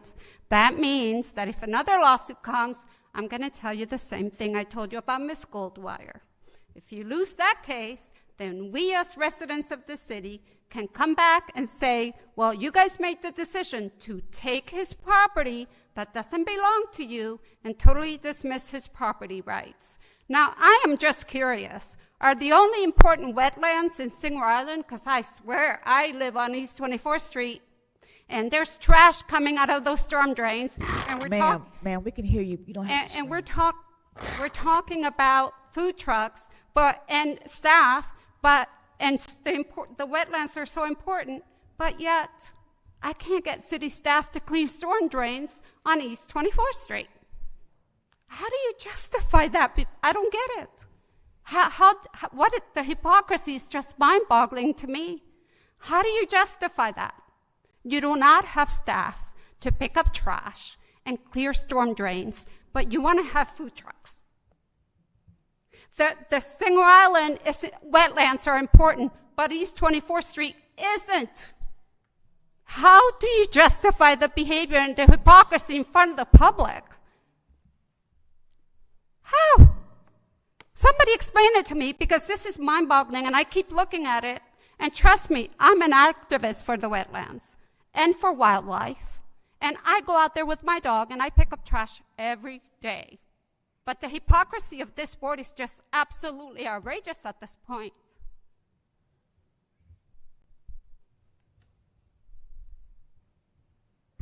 Thank you for your comments. Dolores Williams, J.B. Dixon.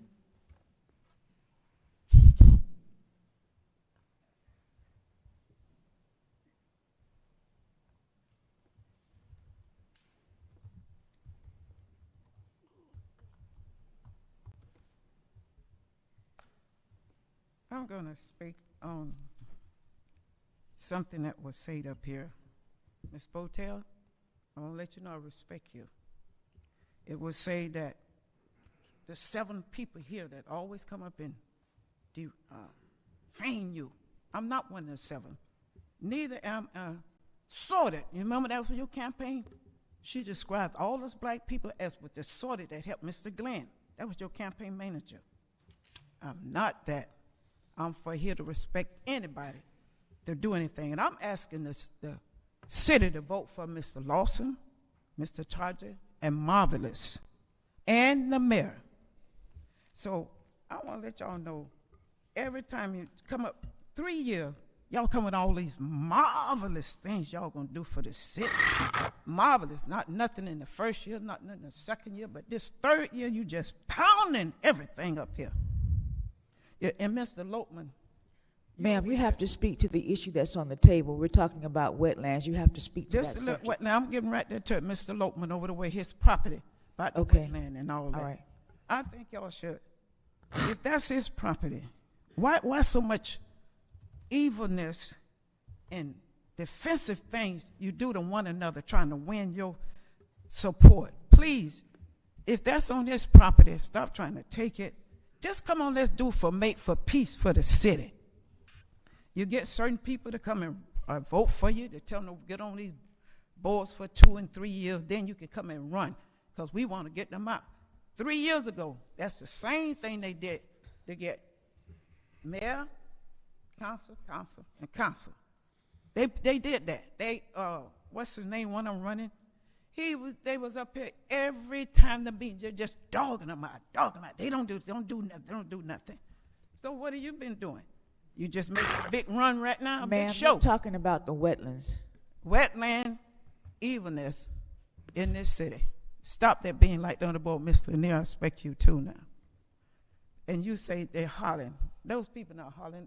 Why didn't you just tell the man to turn the mic down? We're talking about wetlands. Why didn't you tell him to turn the mic down so it won't be so loud and be embarrassing everybody?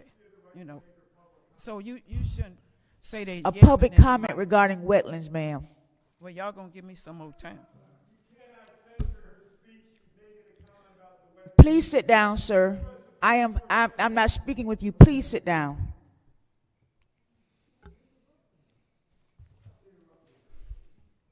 So y'all need to give me some more time. It's 15 seconds. I need 30 Ma'am, you're more not seconds. talking about wetlands.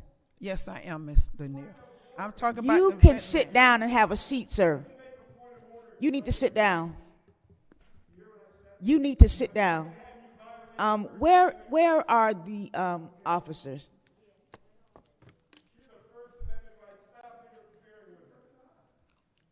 That's your time, ma'am. Thank you very much for your comments. Ms. Lanier. Yes, ma'am. You got cross arguing Thank with you for your somebody in the comments, ma'am. audience, and you took away from some of my time. Thank you for your comments, ma'am. Madam Chair, Madam Chair, The council to I vote would for be these inclined for her to receive I'm her allowed comments one to back because it see wasn't some her more time, fault for please. the interruption. So I would at least give her back the 30 seconds while she was being And if interrupted. she speaks about the wetlands, we can allow that. And she can do that for the 30 seconds while she was interrupted. If she's speaking about the wetlands, we can allow that. Absolutely. So we'll let her preface her comments with speaking But about the different wetlands. people got up here Go ahead, and ma'am. were speaking on 30 the thing. They seconds were that she had. speaking on what they want to tell you who to vote for, Ms. Lanier. Go ahead. You have 30 seconds, ma'am, to Okay. speak on the The wetlands wetland, issue. I want y'all to say, stop trying to take it, and let the wetland be for everybody, whatever's over there. If that's on this property, let it stay there. You know, I went over there in Singer Island, and I saw the different things there. It was on his property. Please, y'all need to just come on, let's work together. You know, y'all bring people in here, and they tell them about what you did, a marvelous job they do. No. Thank you, ma'am, for your comments. J.B. Dixon.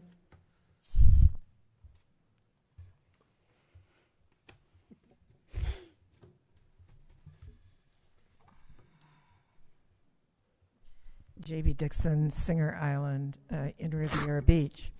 I would also urge the council to pass this because it is really just a housekeeping thing. The ordinance is very clear, very, very clear, that this is a wetland. And these are simply housekeeping chores to bring everything into compliance with each other, just as it was earlier. Also, I know that Mr. Sermons was talking about 200 comments being made in the past year, which was very nice. Before last year, 1,000 people, 1,000 people, actually over 1,000 people signed the petition, which this board then passed to bring those wetlands into compliance with the master plan.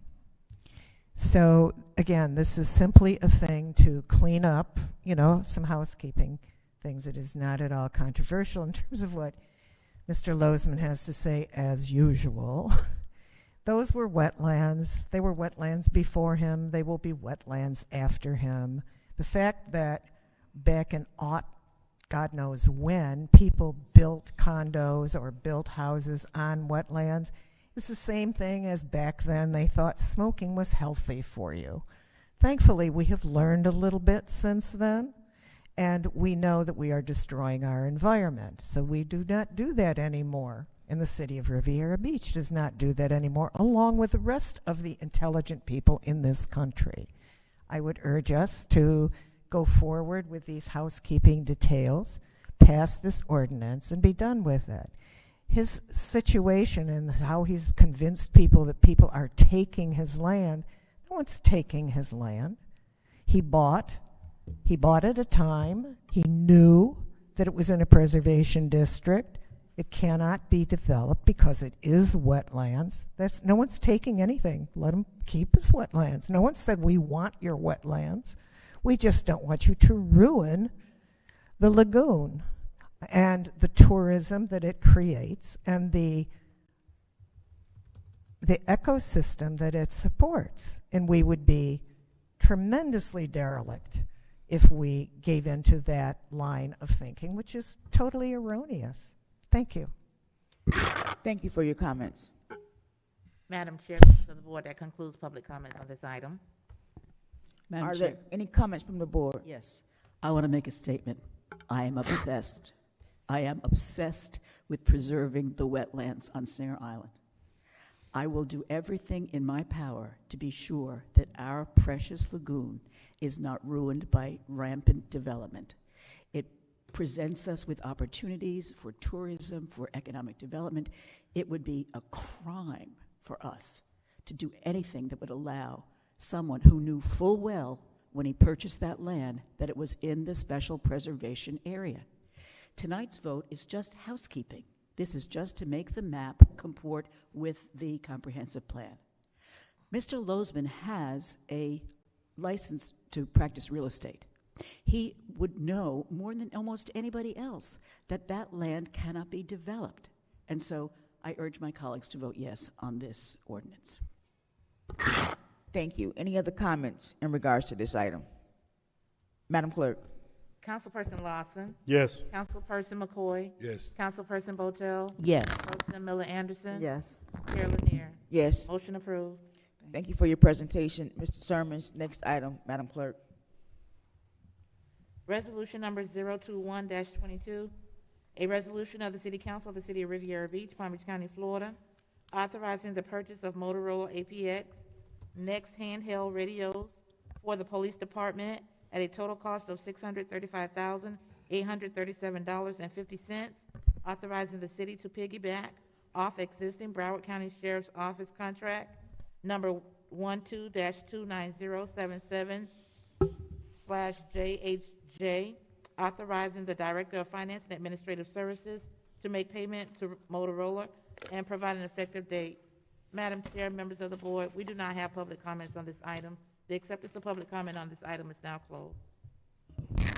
Motion to approve resolution 21-22. Second. Mr. Evans? Madam Chair and members of the board, if I can have Assistant Chief Mike Madden make this presentation. Good evening, Mayor and Council. Mike Madden, Assistant Police Chief. The item before you this evening is for the purchase of 130 handheld radios for the city's police officers.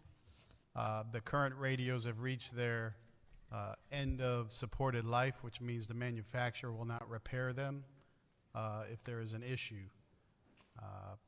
This item, the funding for this item was approved back in September by the board as part of the 5-year capital budget that was adopted. The cost of the radios are $635,837, and it's based on a cooperative purchasing agreement with Motorola and the Broward County Sheriff's Office. I'll take any questions that you may have. Thank you. Since there's no public comment, do we have any comment from the board? Very good. Madam Clerk? Councilperson McCoy? Yes. Councilperson Botel? Yes. Councilperson Lawson? Yes. Pro Tem Miller Anderson? Yes. Chair Lanier? Yes. Motion approved. Thank you for your presentation. Next item. Madam Chair, item 11B was pulled. We're on to item 12, proposed special event processes for the mayor and city council. Madam Chair, members of the board, we do not have public comment on this item. The acceptance of public comment on this item is now closed. Thank you. Mr. Irvin, since we had some issues with Ms. Noel, could you present this item, please? Madam Chair, members of the board, I believe she may have gotten those issues resolved, but I am prepared to present them. Okay. Ms. Noel? Hello. I guess I got this one, Marcia. I just knew it. Okay. It's not Miss Noel. I don't know We gotta figure that. We gotta upgrade. That's it. It's not you, it's me, right? Go ahead, sir. All right. Madam Chair, members of the board, pursuant to conversations we've had related to a policy and practice and procedure related to special events for elected officials, staff has worked together collaboratively with the CRA to find a way to facilitate the board's desire to host special events and to facilitate a process that one can participate in.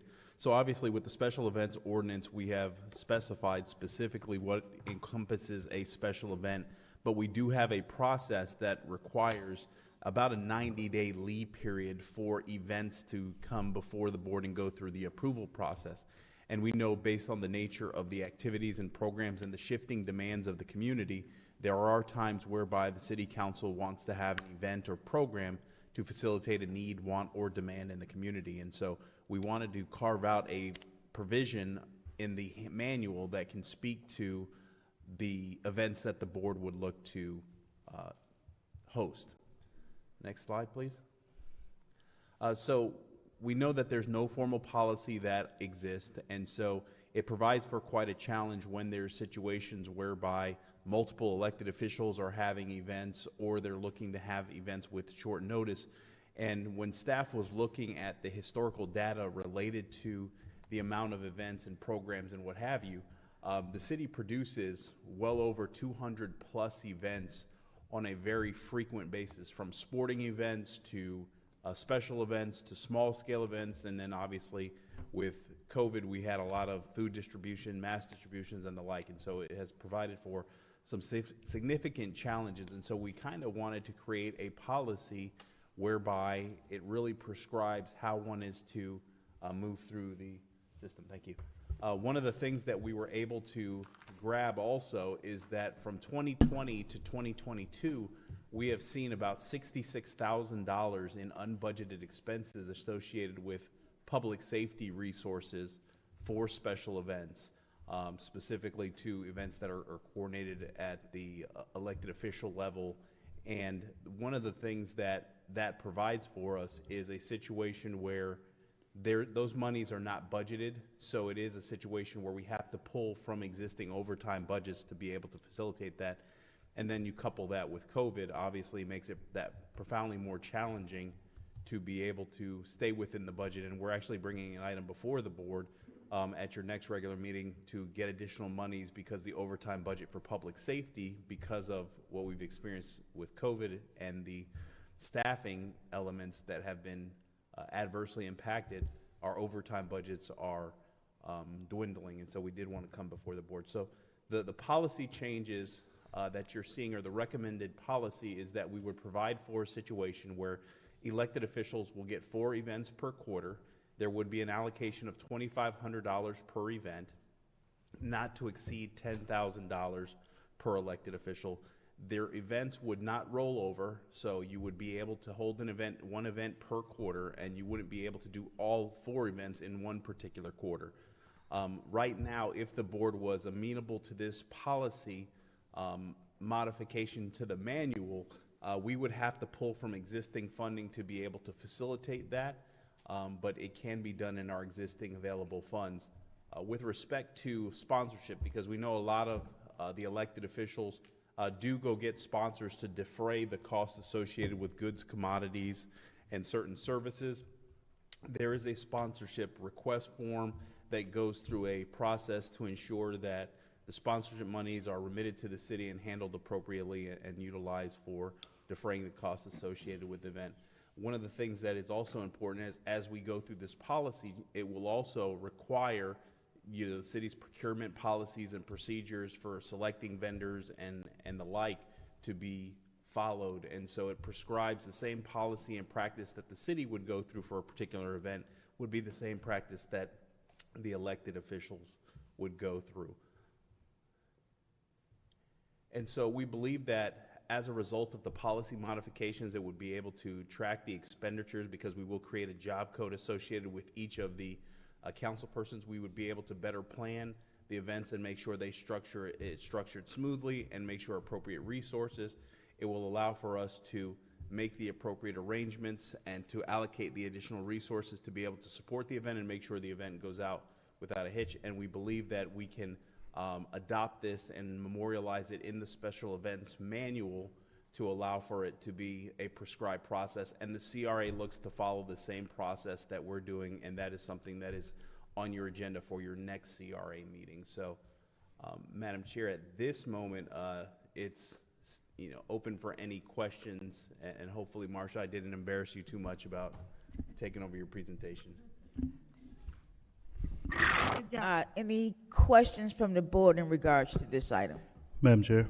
Yes, go ahead, sir. Thank you. Mr. Evans, I was actually going to ask that you postpone this item because Marsha did such a phenomenal job in our agenda review, but yours was okay. Okay. The town hall question, can you give some examples of the special events for elected officials?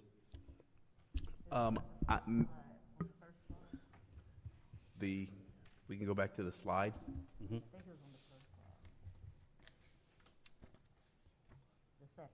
The second slide. All right. Oops. Yes. So this is what is considered a bona fide special events per the special events ordinance. Okay, so for example, a town hall wouldn't fall under special events. No, a town hall would not be considered a special event. Mental health forum? That would not be considered a special event. Okay. Any community meeting or forum that is especially confined to a space is considered just a meeting or what have you. There's not, multiple police resources or traffic calming or the like that has to be utilized to facilitate those. So especially if they're confined in a small space or meeting space, those won't be situations that are considered a bona fide special event.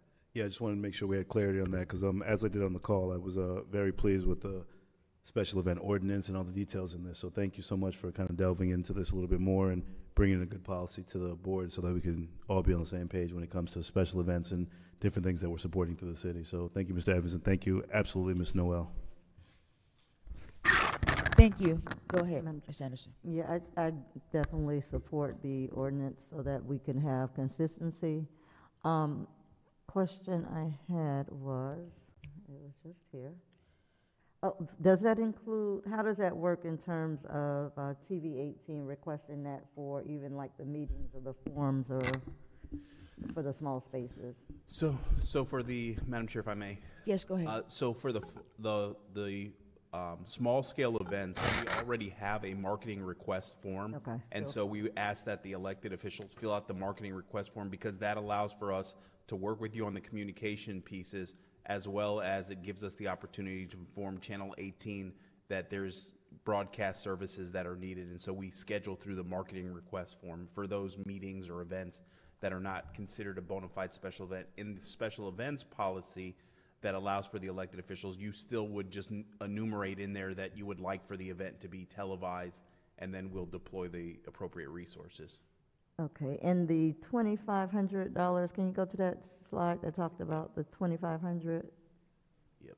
Yes, so towards the cost of special events, that's not including, is that including paying police or whatever? Madam Chair, if I may. Yes, go ahead. That does not incur any cost associated with public safety. That would be something that the city would incur associated with the event. That is for if you wanted to buy food or decorations or anything like that associated with the event or what have you. If it was a book bag drive and you wanted to utilize said monies to buy the book bags, that would be where those funds would actually go towards. So that would be in addition to the promotional that we already get. That is correct. That's pretty generous, but okay.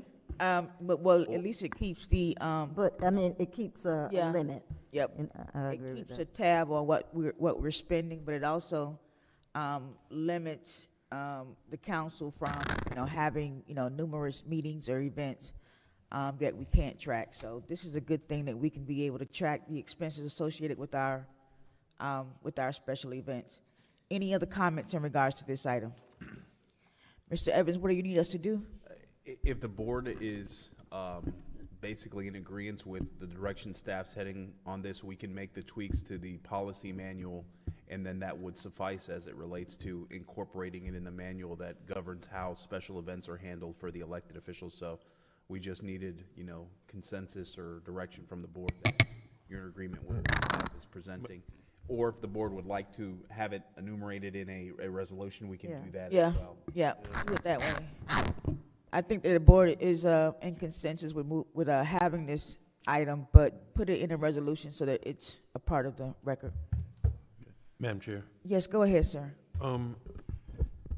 Ms. Evans, I think I would agree with reducing it to a resolution, but I would caution members, if this is something that can be done we're giving direction administratively. I think any modifications due to extenuating circumstances can be modified administratively. If we reduce to a resolution, if there is some other significant occurrence of a pandemic or something like that, then we would have to come back to a meeting and modify a resolution. And one of the reasons I was going to point out, I don't specifically care too much for the rollover. I mean, it's not, such a big thing, but I just believe that we shouldn't be limited to just that quarter. If there is some seasonal event that, you want to kind of capture a couple events during the time period, then like, for instance, Thanksgiving and Christmas, that kind of, to me, seems like, that wouldn't exactly work, and I just don't like that provision. And I don't necessarily believe doing a resolution is probably best. I think if we are judicious about the boundaries and we respect that, I think administratively it can be done. That's just my opinion. I tend to agree with that. We can move forward and just administratively add this to our manual. Madam Chair, if I may, and Yes, go ahead. we can certainly handle it how the board wishes to do that. The only reason that we put the no rollover provision is we didn't want to have, that's 36 potential events. And if it rolls over and we're in the last quarter of the year and 5 of the elected officials haven't done events and want to do it puts a significant strain on the resources versus us. We already know who that's going to be, Mr. Evans. I'll say it because I know you won't say it. It's going to be Councilman Lawson. He's going to do all 36. So, He's going to use all of ours. Yeah. And we got to do the events here, buddy. We can swap, but we can move forward, Mr. Evans. Thank you for that presentation. You can administratively just make those tweaks to our manual. And thanks to Noel for putting this together. Sorry we couldn't hear you, but thank you so much. Let us move on. Discussion by the city manager. Madam Chair, members of the board, just very briefly, again, we will be bringing back the legislative updates on what's happening in Tallahassee. Some of our projects seem to be making its way through certain committees, and so we're excited about where we are positioned. So we'll set a opportunity to educate and inform the public and bring the board up to speed on where we are at our next utility district meeting. And certainly I do want to take an opportunity to thank all the staff for their time, energy, and effort.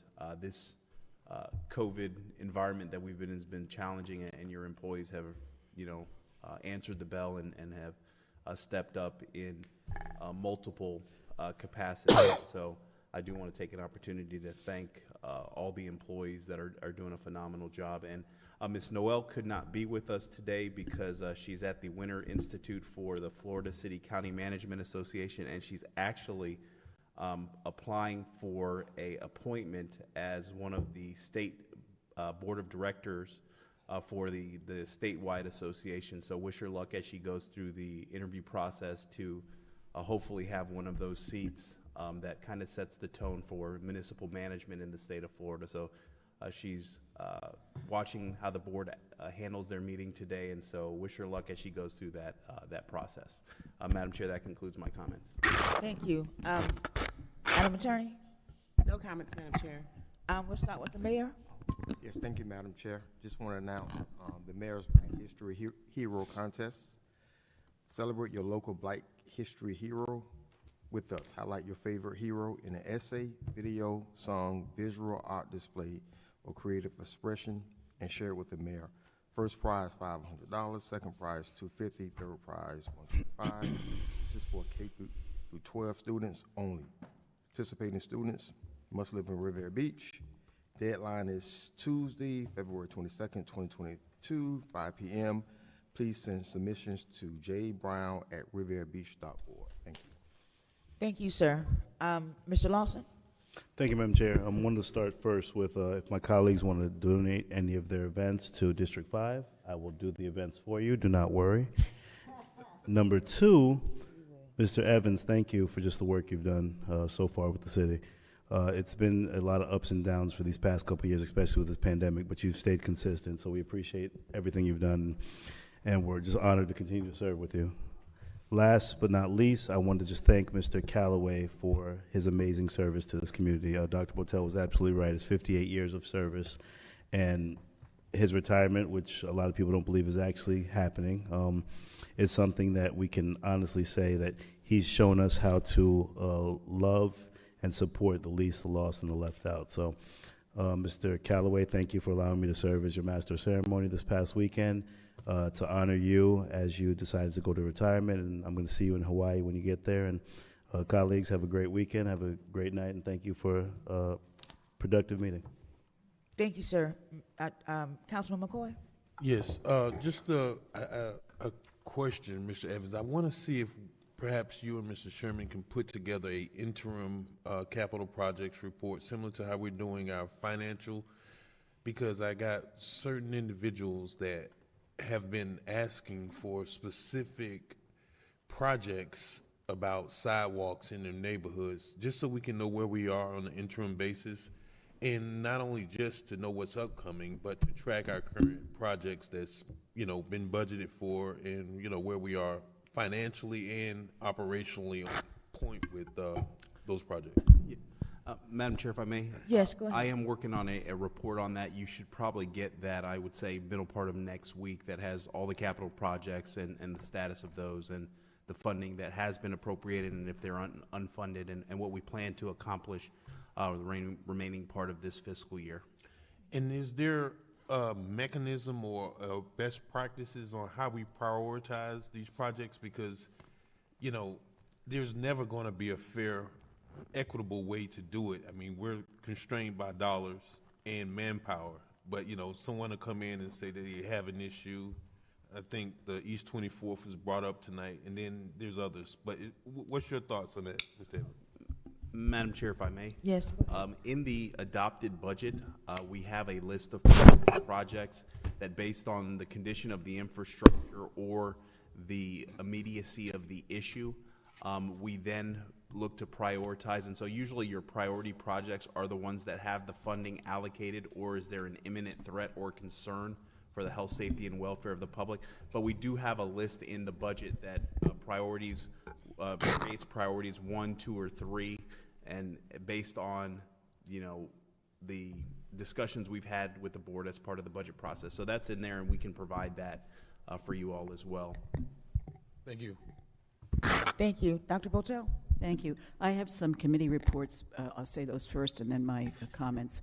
I attended the Palm Beach County Housing Steering Committee meeting on January 12th, and then the Palm Beach County Intergovernmental Issues Forum meeting on January 28th, and they both had the same topic, which was the Palm Beach County Housing Steering Committee report.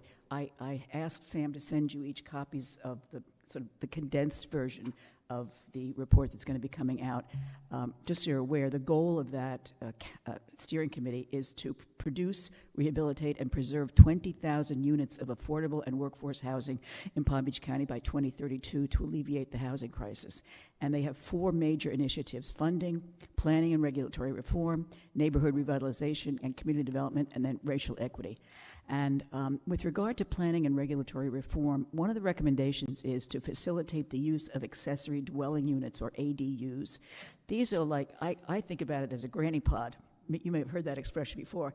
I'm planning to have one of these days in my daughter's backyard. So these are small units that can be placed in backyards so that our citizens can have maybe another source of income. Or if you're a grandmother, grandfather, and you're living in a home and your children want to come back to Riviera Beach to live, maybe you can live in the accessory dwelling unit and your children can take over the main house with the grandkids. But in any case, we don't currently, I believe, have the zoning that would allow for that. So I'm requesting staff to look at the zoning for workforce housing, to look at to determine whether ADUs would be appropriate for Riviera Beach, and if so, to come back with a proposal to amend our zoning codes to facilitate their use. We also heard from the folks in West Palm Beach about some of their things that they're looking to implement workforce housing, and I would ask staff to take a look at their plans for workforce housing. I also attended the Palm Beach North Chamber Economic Development Committee on January 27th. We heard from Jennifer Gerardo, Broward County's Chief Resilience Officer and Director of the Environmental Planning and Community Resiliency Division. And then we heard from Ron Ferris, City Manager, and Natalie Crowley, Director of Planning and Zoning with the City of Palm Beach Gardens. I continue to meet weekly with our internal tourism committee, and today we presented to about 20 members of the larger tourism committee. I wanted to thank Mr. Evans, Chief Osgood, and Nicole Rodriguez for attending. I think we're making really good progress. And Liz might have been there. Liz is at our weekly meetings anyway. And now for my council comments. Please be aware that the Palm Beach County League of Cities will hold the February meeting right here in our marina. So I hope that my colleagues are able to get a little bit of time off and join us for that meeting. It's February 23rd at 11:30 a.m. It's only in person. The general membership meeting will be, we meet as a board at 10 o'clock, but the general membership meeting is at 11:30 on February 23rd right here. I'll be participating in the Legislative Action Days in Tallahassee next week to continue to advocate for legislation that will benefit our city. And in concurrence with Mr. McCoy's request, I'm very interested in having those updates on capital projects not only provided to us, but I would hope that they could be provided to the community by way of announcements at these meetings, because many people ask us, I'm sure my colleagues get requests as well, how are we doing with this project? What's going on with that project? I really think it's important to let the community know about that. You addressed, Mr. Evans, the issue of the speeding devices. I guess we're not allowed to tell where they are. It's just, stop speeding. You'll get caught if you do.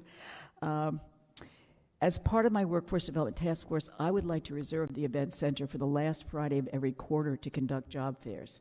I want us to do regular job fairs so people can count on them happening on a certain date of every quarter. And I think that obviously the event center is the best place. The last thing I have is the fireworks. About a week ago, I heard they were great. Unfortunately, I missed them. I was up in Philadelphia, so I didn't get to see them, but I heard they were great. But, a lot of people who have pets really they were scared and they were worried. And so if we can have, I know that you said you were going to put a policy into place that will require the city to inform citizens of upcoming fireworks, and I think that's great. We really need to let people know so that their pets can be sufficiently warned. Thanks very much. Thank you. I just want to thank Mr. Evans and Chief Kurt and Chief Osgood for the publicity that we're getting regarding the trains. I hope that with the media picking it up, it reaches to the point where we're able to get something done about it. I know we've talked to the port, and you all have had several meetings, so has there been any other meetings or any other updates since you all spoke? Madam Chair, if I may. Yes, go ahead. To the councilperson's point, we have been getting a lot of conversations and a lot of discussions from entities that are receiving commodities from Jacksonville on the FEC track. We have a meeting that's scheduled with the folks from Tropical. We have a joint meeting that's looking to be established with representatives from FEC, the port, Tropical, and the county. County Commissioner McBernard's office did reach out to me as well last week, and so we're facilitating a meeting to try to put some substantive changes in place so we can try to resolve this. And so once that meeting has been set, I will let the board know, and we will publicly notice the meeting. And I think it's important that we televise it for our community as well, because it's such an important issue. So we certainly will keep the board informed of that. But we are getting a lot of momentum with respect to the coverage that has occurred as a result of the trains. All right, I appreciate that. I'm sure the residents do as well. I'll be attending the legislative days as well in Tallahassee next week. Do we have any other people that are going? Because I know that's our meeting date. Anybody else? Just Botel and I? Okay. You'll be there. You always go up there. So, but you'll be back, Botel, for the meeting Wednesday? We'll be back. Okay. All right. So I guess we'll be fine then. All right. That's it. Thank you. Chair. Yes, go ahead. So, Dr. Botel, Mr. Evans, so who exactly is hosting this League of Cities? Is it going to be the CRA putting this on, or how's that going to roll out? Madam Chair, if I may? Yes, go ahead. Yes, that's working with the CRA. Okay. Yeah. All right. I hope we make it nice, because I don't think. It's always held Yeah. I'm sorry? It's held here every year. Go to the meetings. Okay. No, I don't ever recall it being here. It will be high class, yes, Mr. Evans? Right, yes, since 2019? They haven't even been meeting in person since. Okay. Okay. Yeah, I just wanted to be nice. All right. That's why. Yeah, that's after the meeting. Y'all can talk about that. Closing statements. Happy Black History Month, City of Riviera Beach. We're having about 3 or 4 events at the Urban Farm this weekend. Anyone who wants to get free produce can show up. We're having a dance fitness class that starts at 10, and there also will be a senior program where there'll be demonstrations cooking, how to cook healthy juicing and nutrition education. Also, if you know a teen or a young adult in need of direction or mentorship, please reach out to the Inner City Innovators or the Hope Dealers by email or call 561-838-6687. And most definitely stop by the city's library because they're having a lot of events and a lot of literary events for Black History Month, and also check out their cafe. This meeting, go ahead. Mr. Evans, I know I've received a few questions about, and this may be on CRA side, but if you can answer it still. With some people that had events scheduled and they received a letter saying that it was canceled, can you just kind of clear that up for some people? Because some of them thought they lost their date. Yes. Madam Chair, we did put out information with regards to closing certain city facilities to not allow for the public to access city facilities. Those were our critical pieces of infrastructure, the utility district, police stations, fire stations, that we weren't allowing members of the public to come into those facilities unless they had an appointment or they're the front lobby area. Staff took that literally, and staff from the event center communicated to persons that had events that were previously booked that we were in essence closing the facilities. If you have a rental or you have an event that is scheduled, that event is still taking place. Those, you may have received a letter, but you should have received a subsequent letter that provided some additional clarity, but those events are still taking place.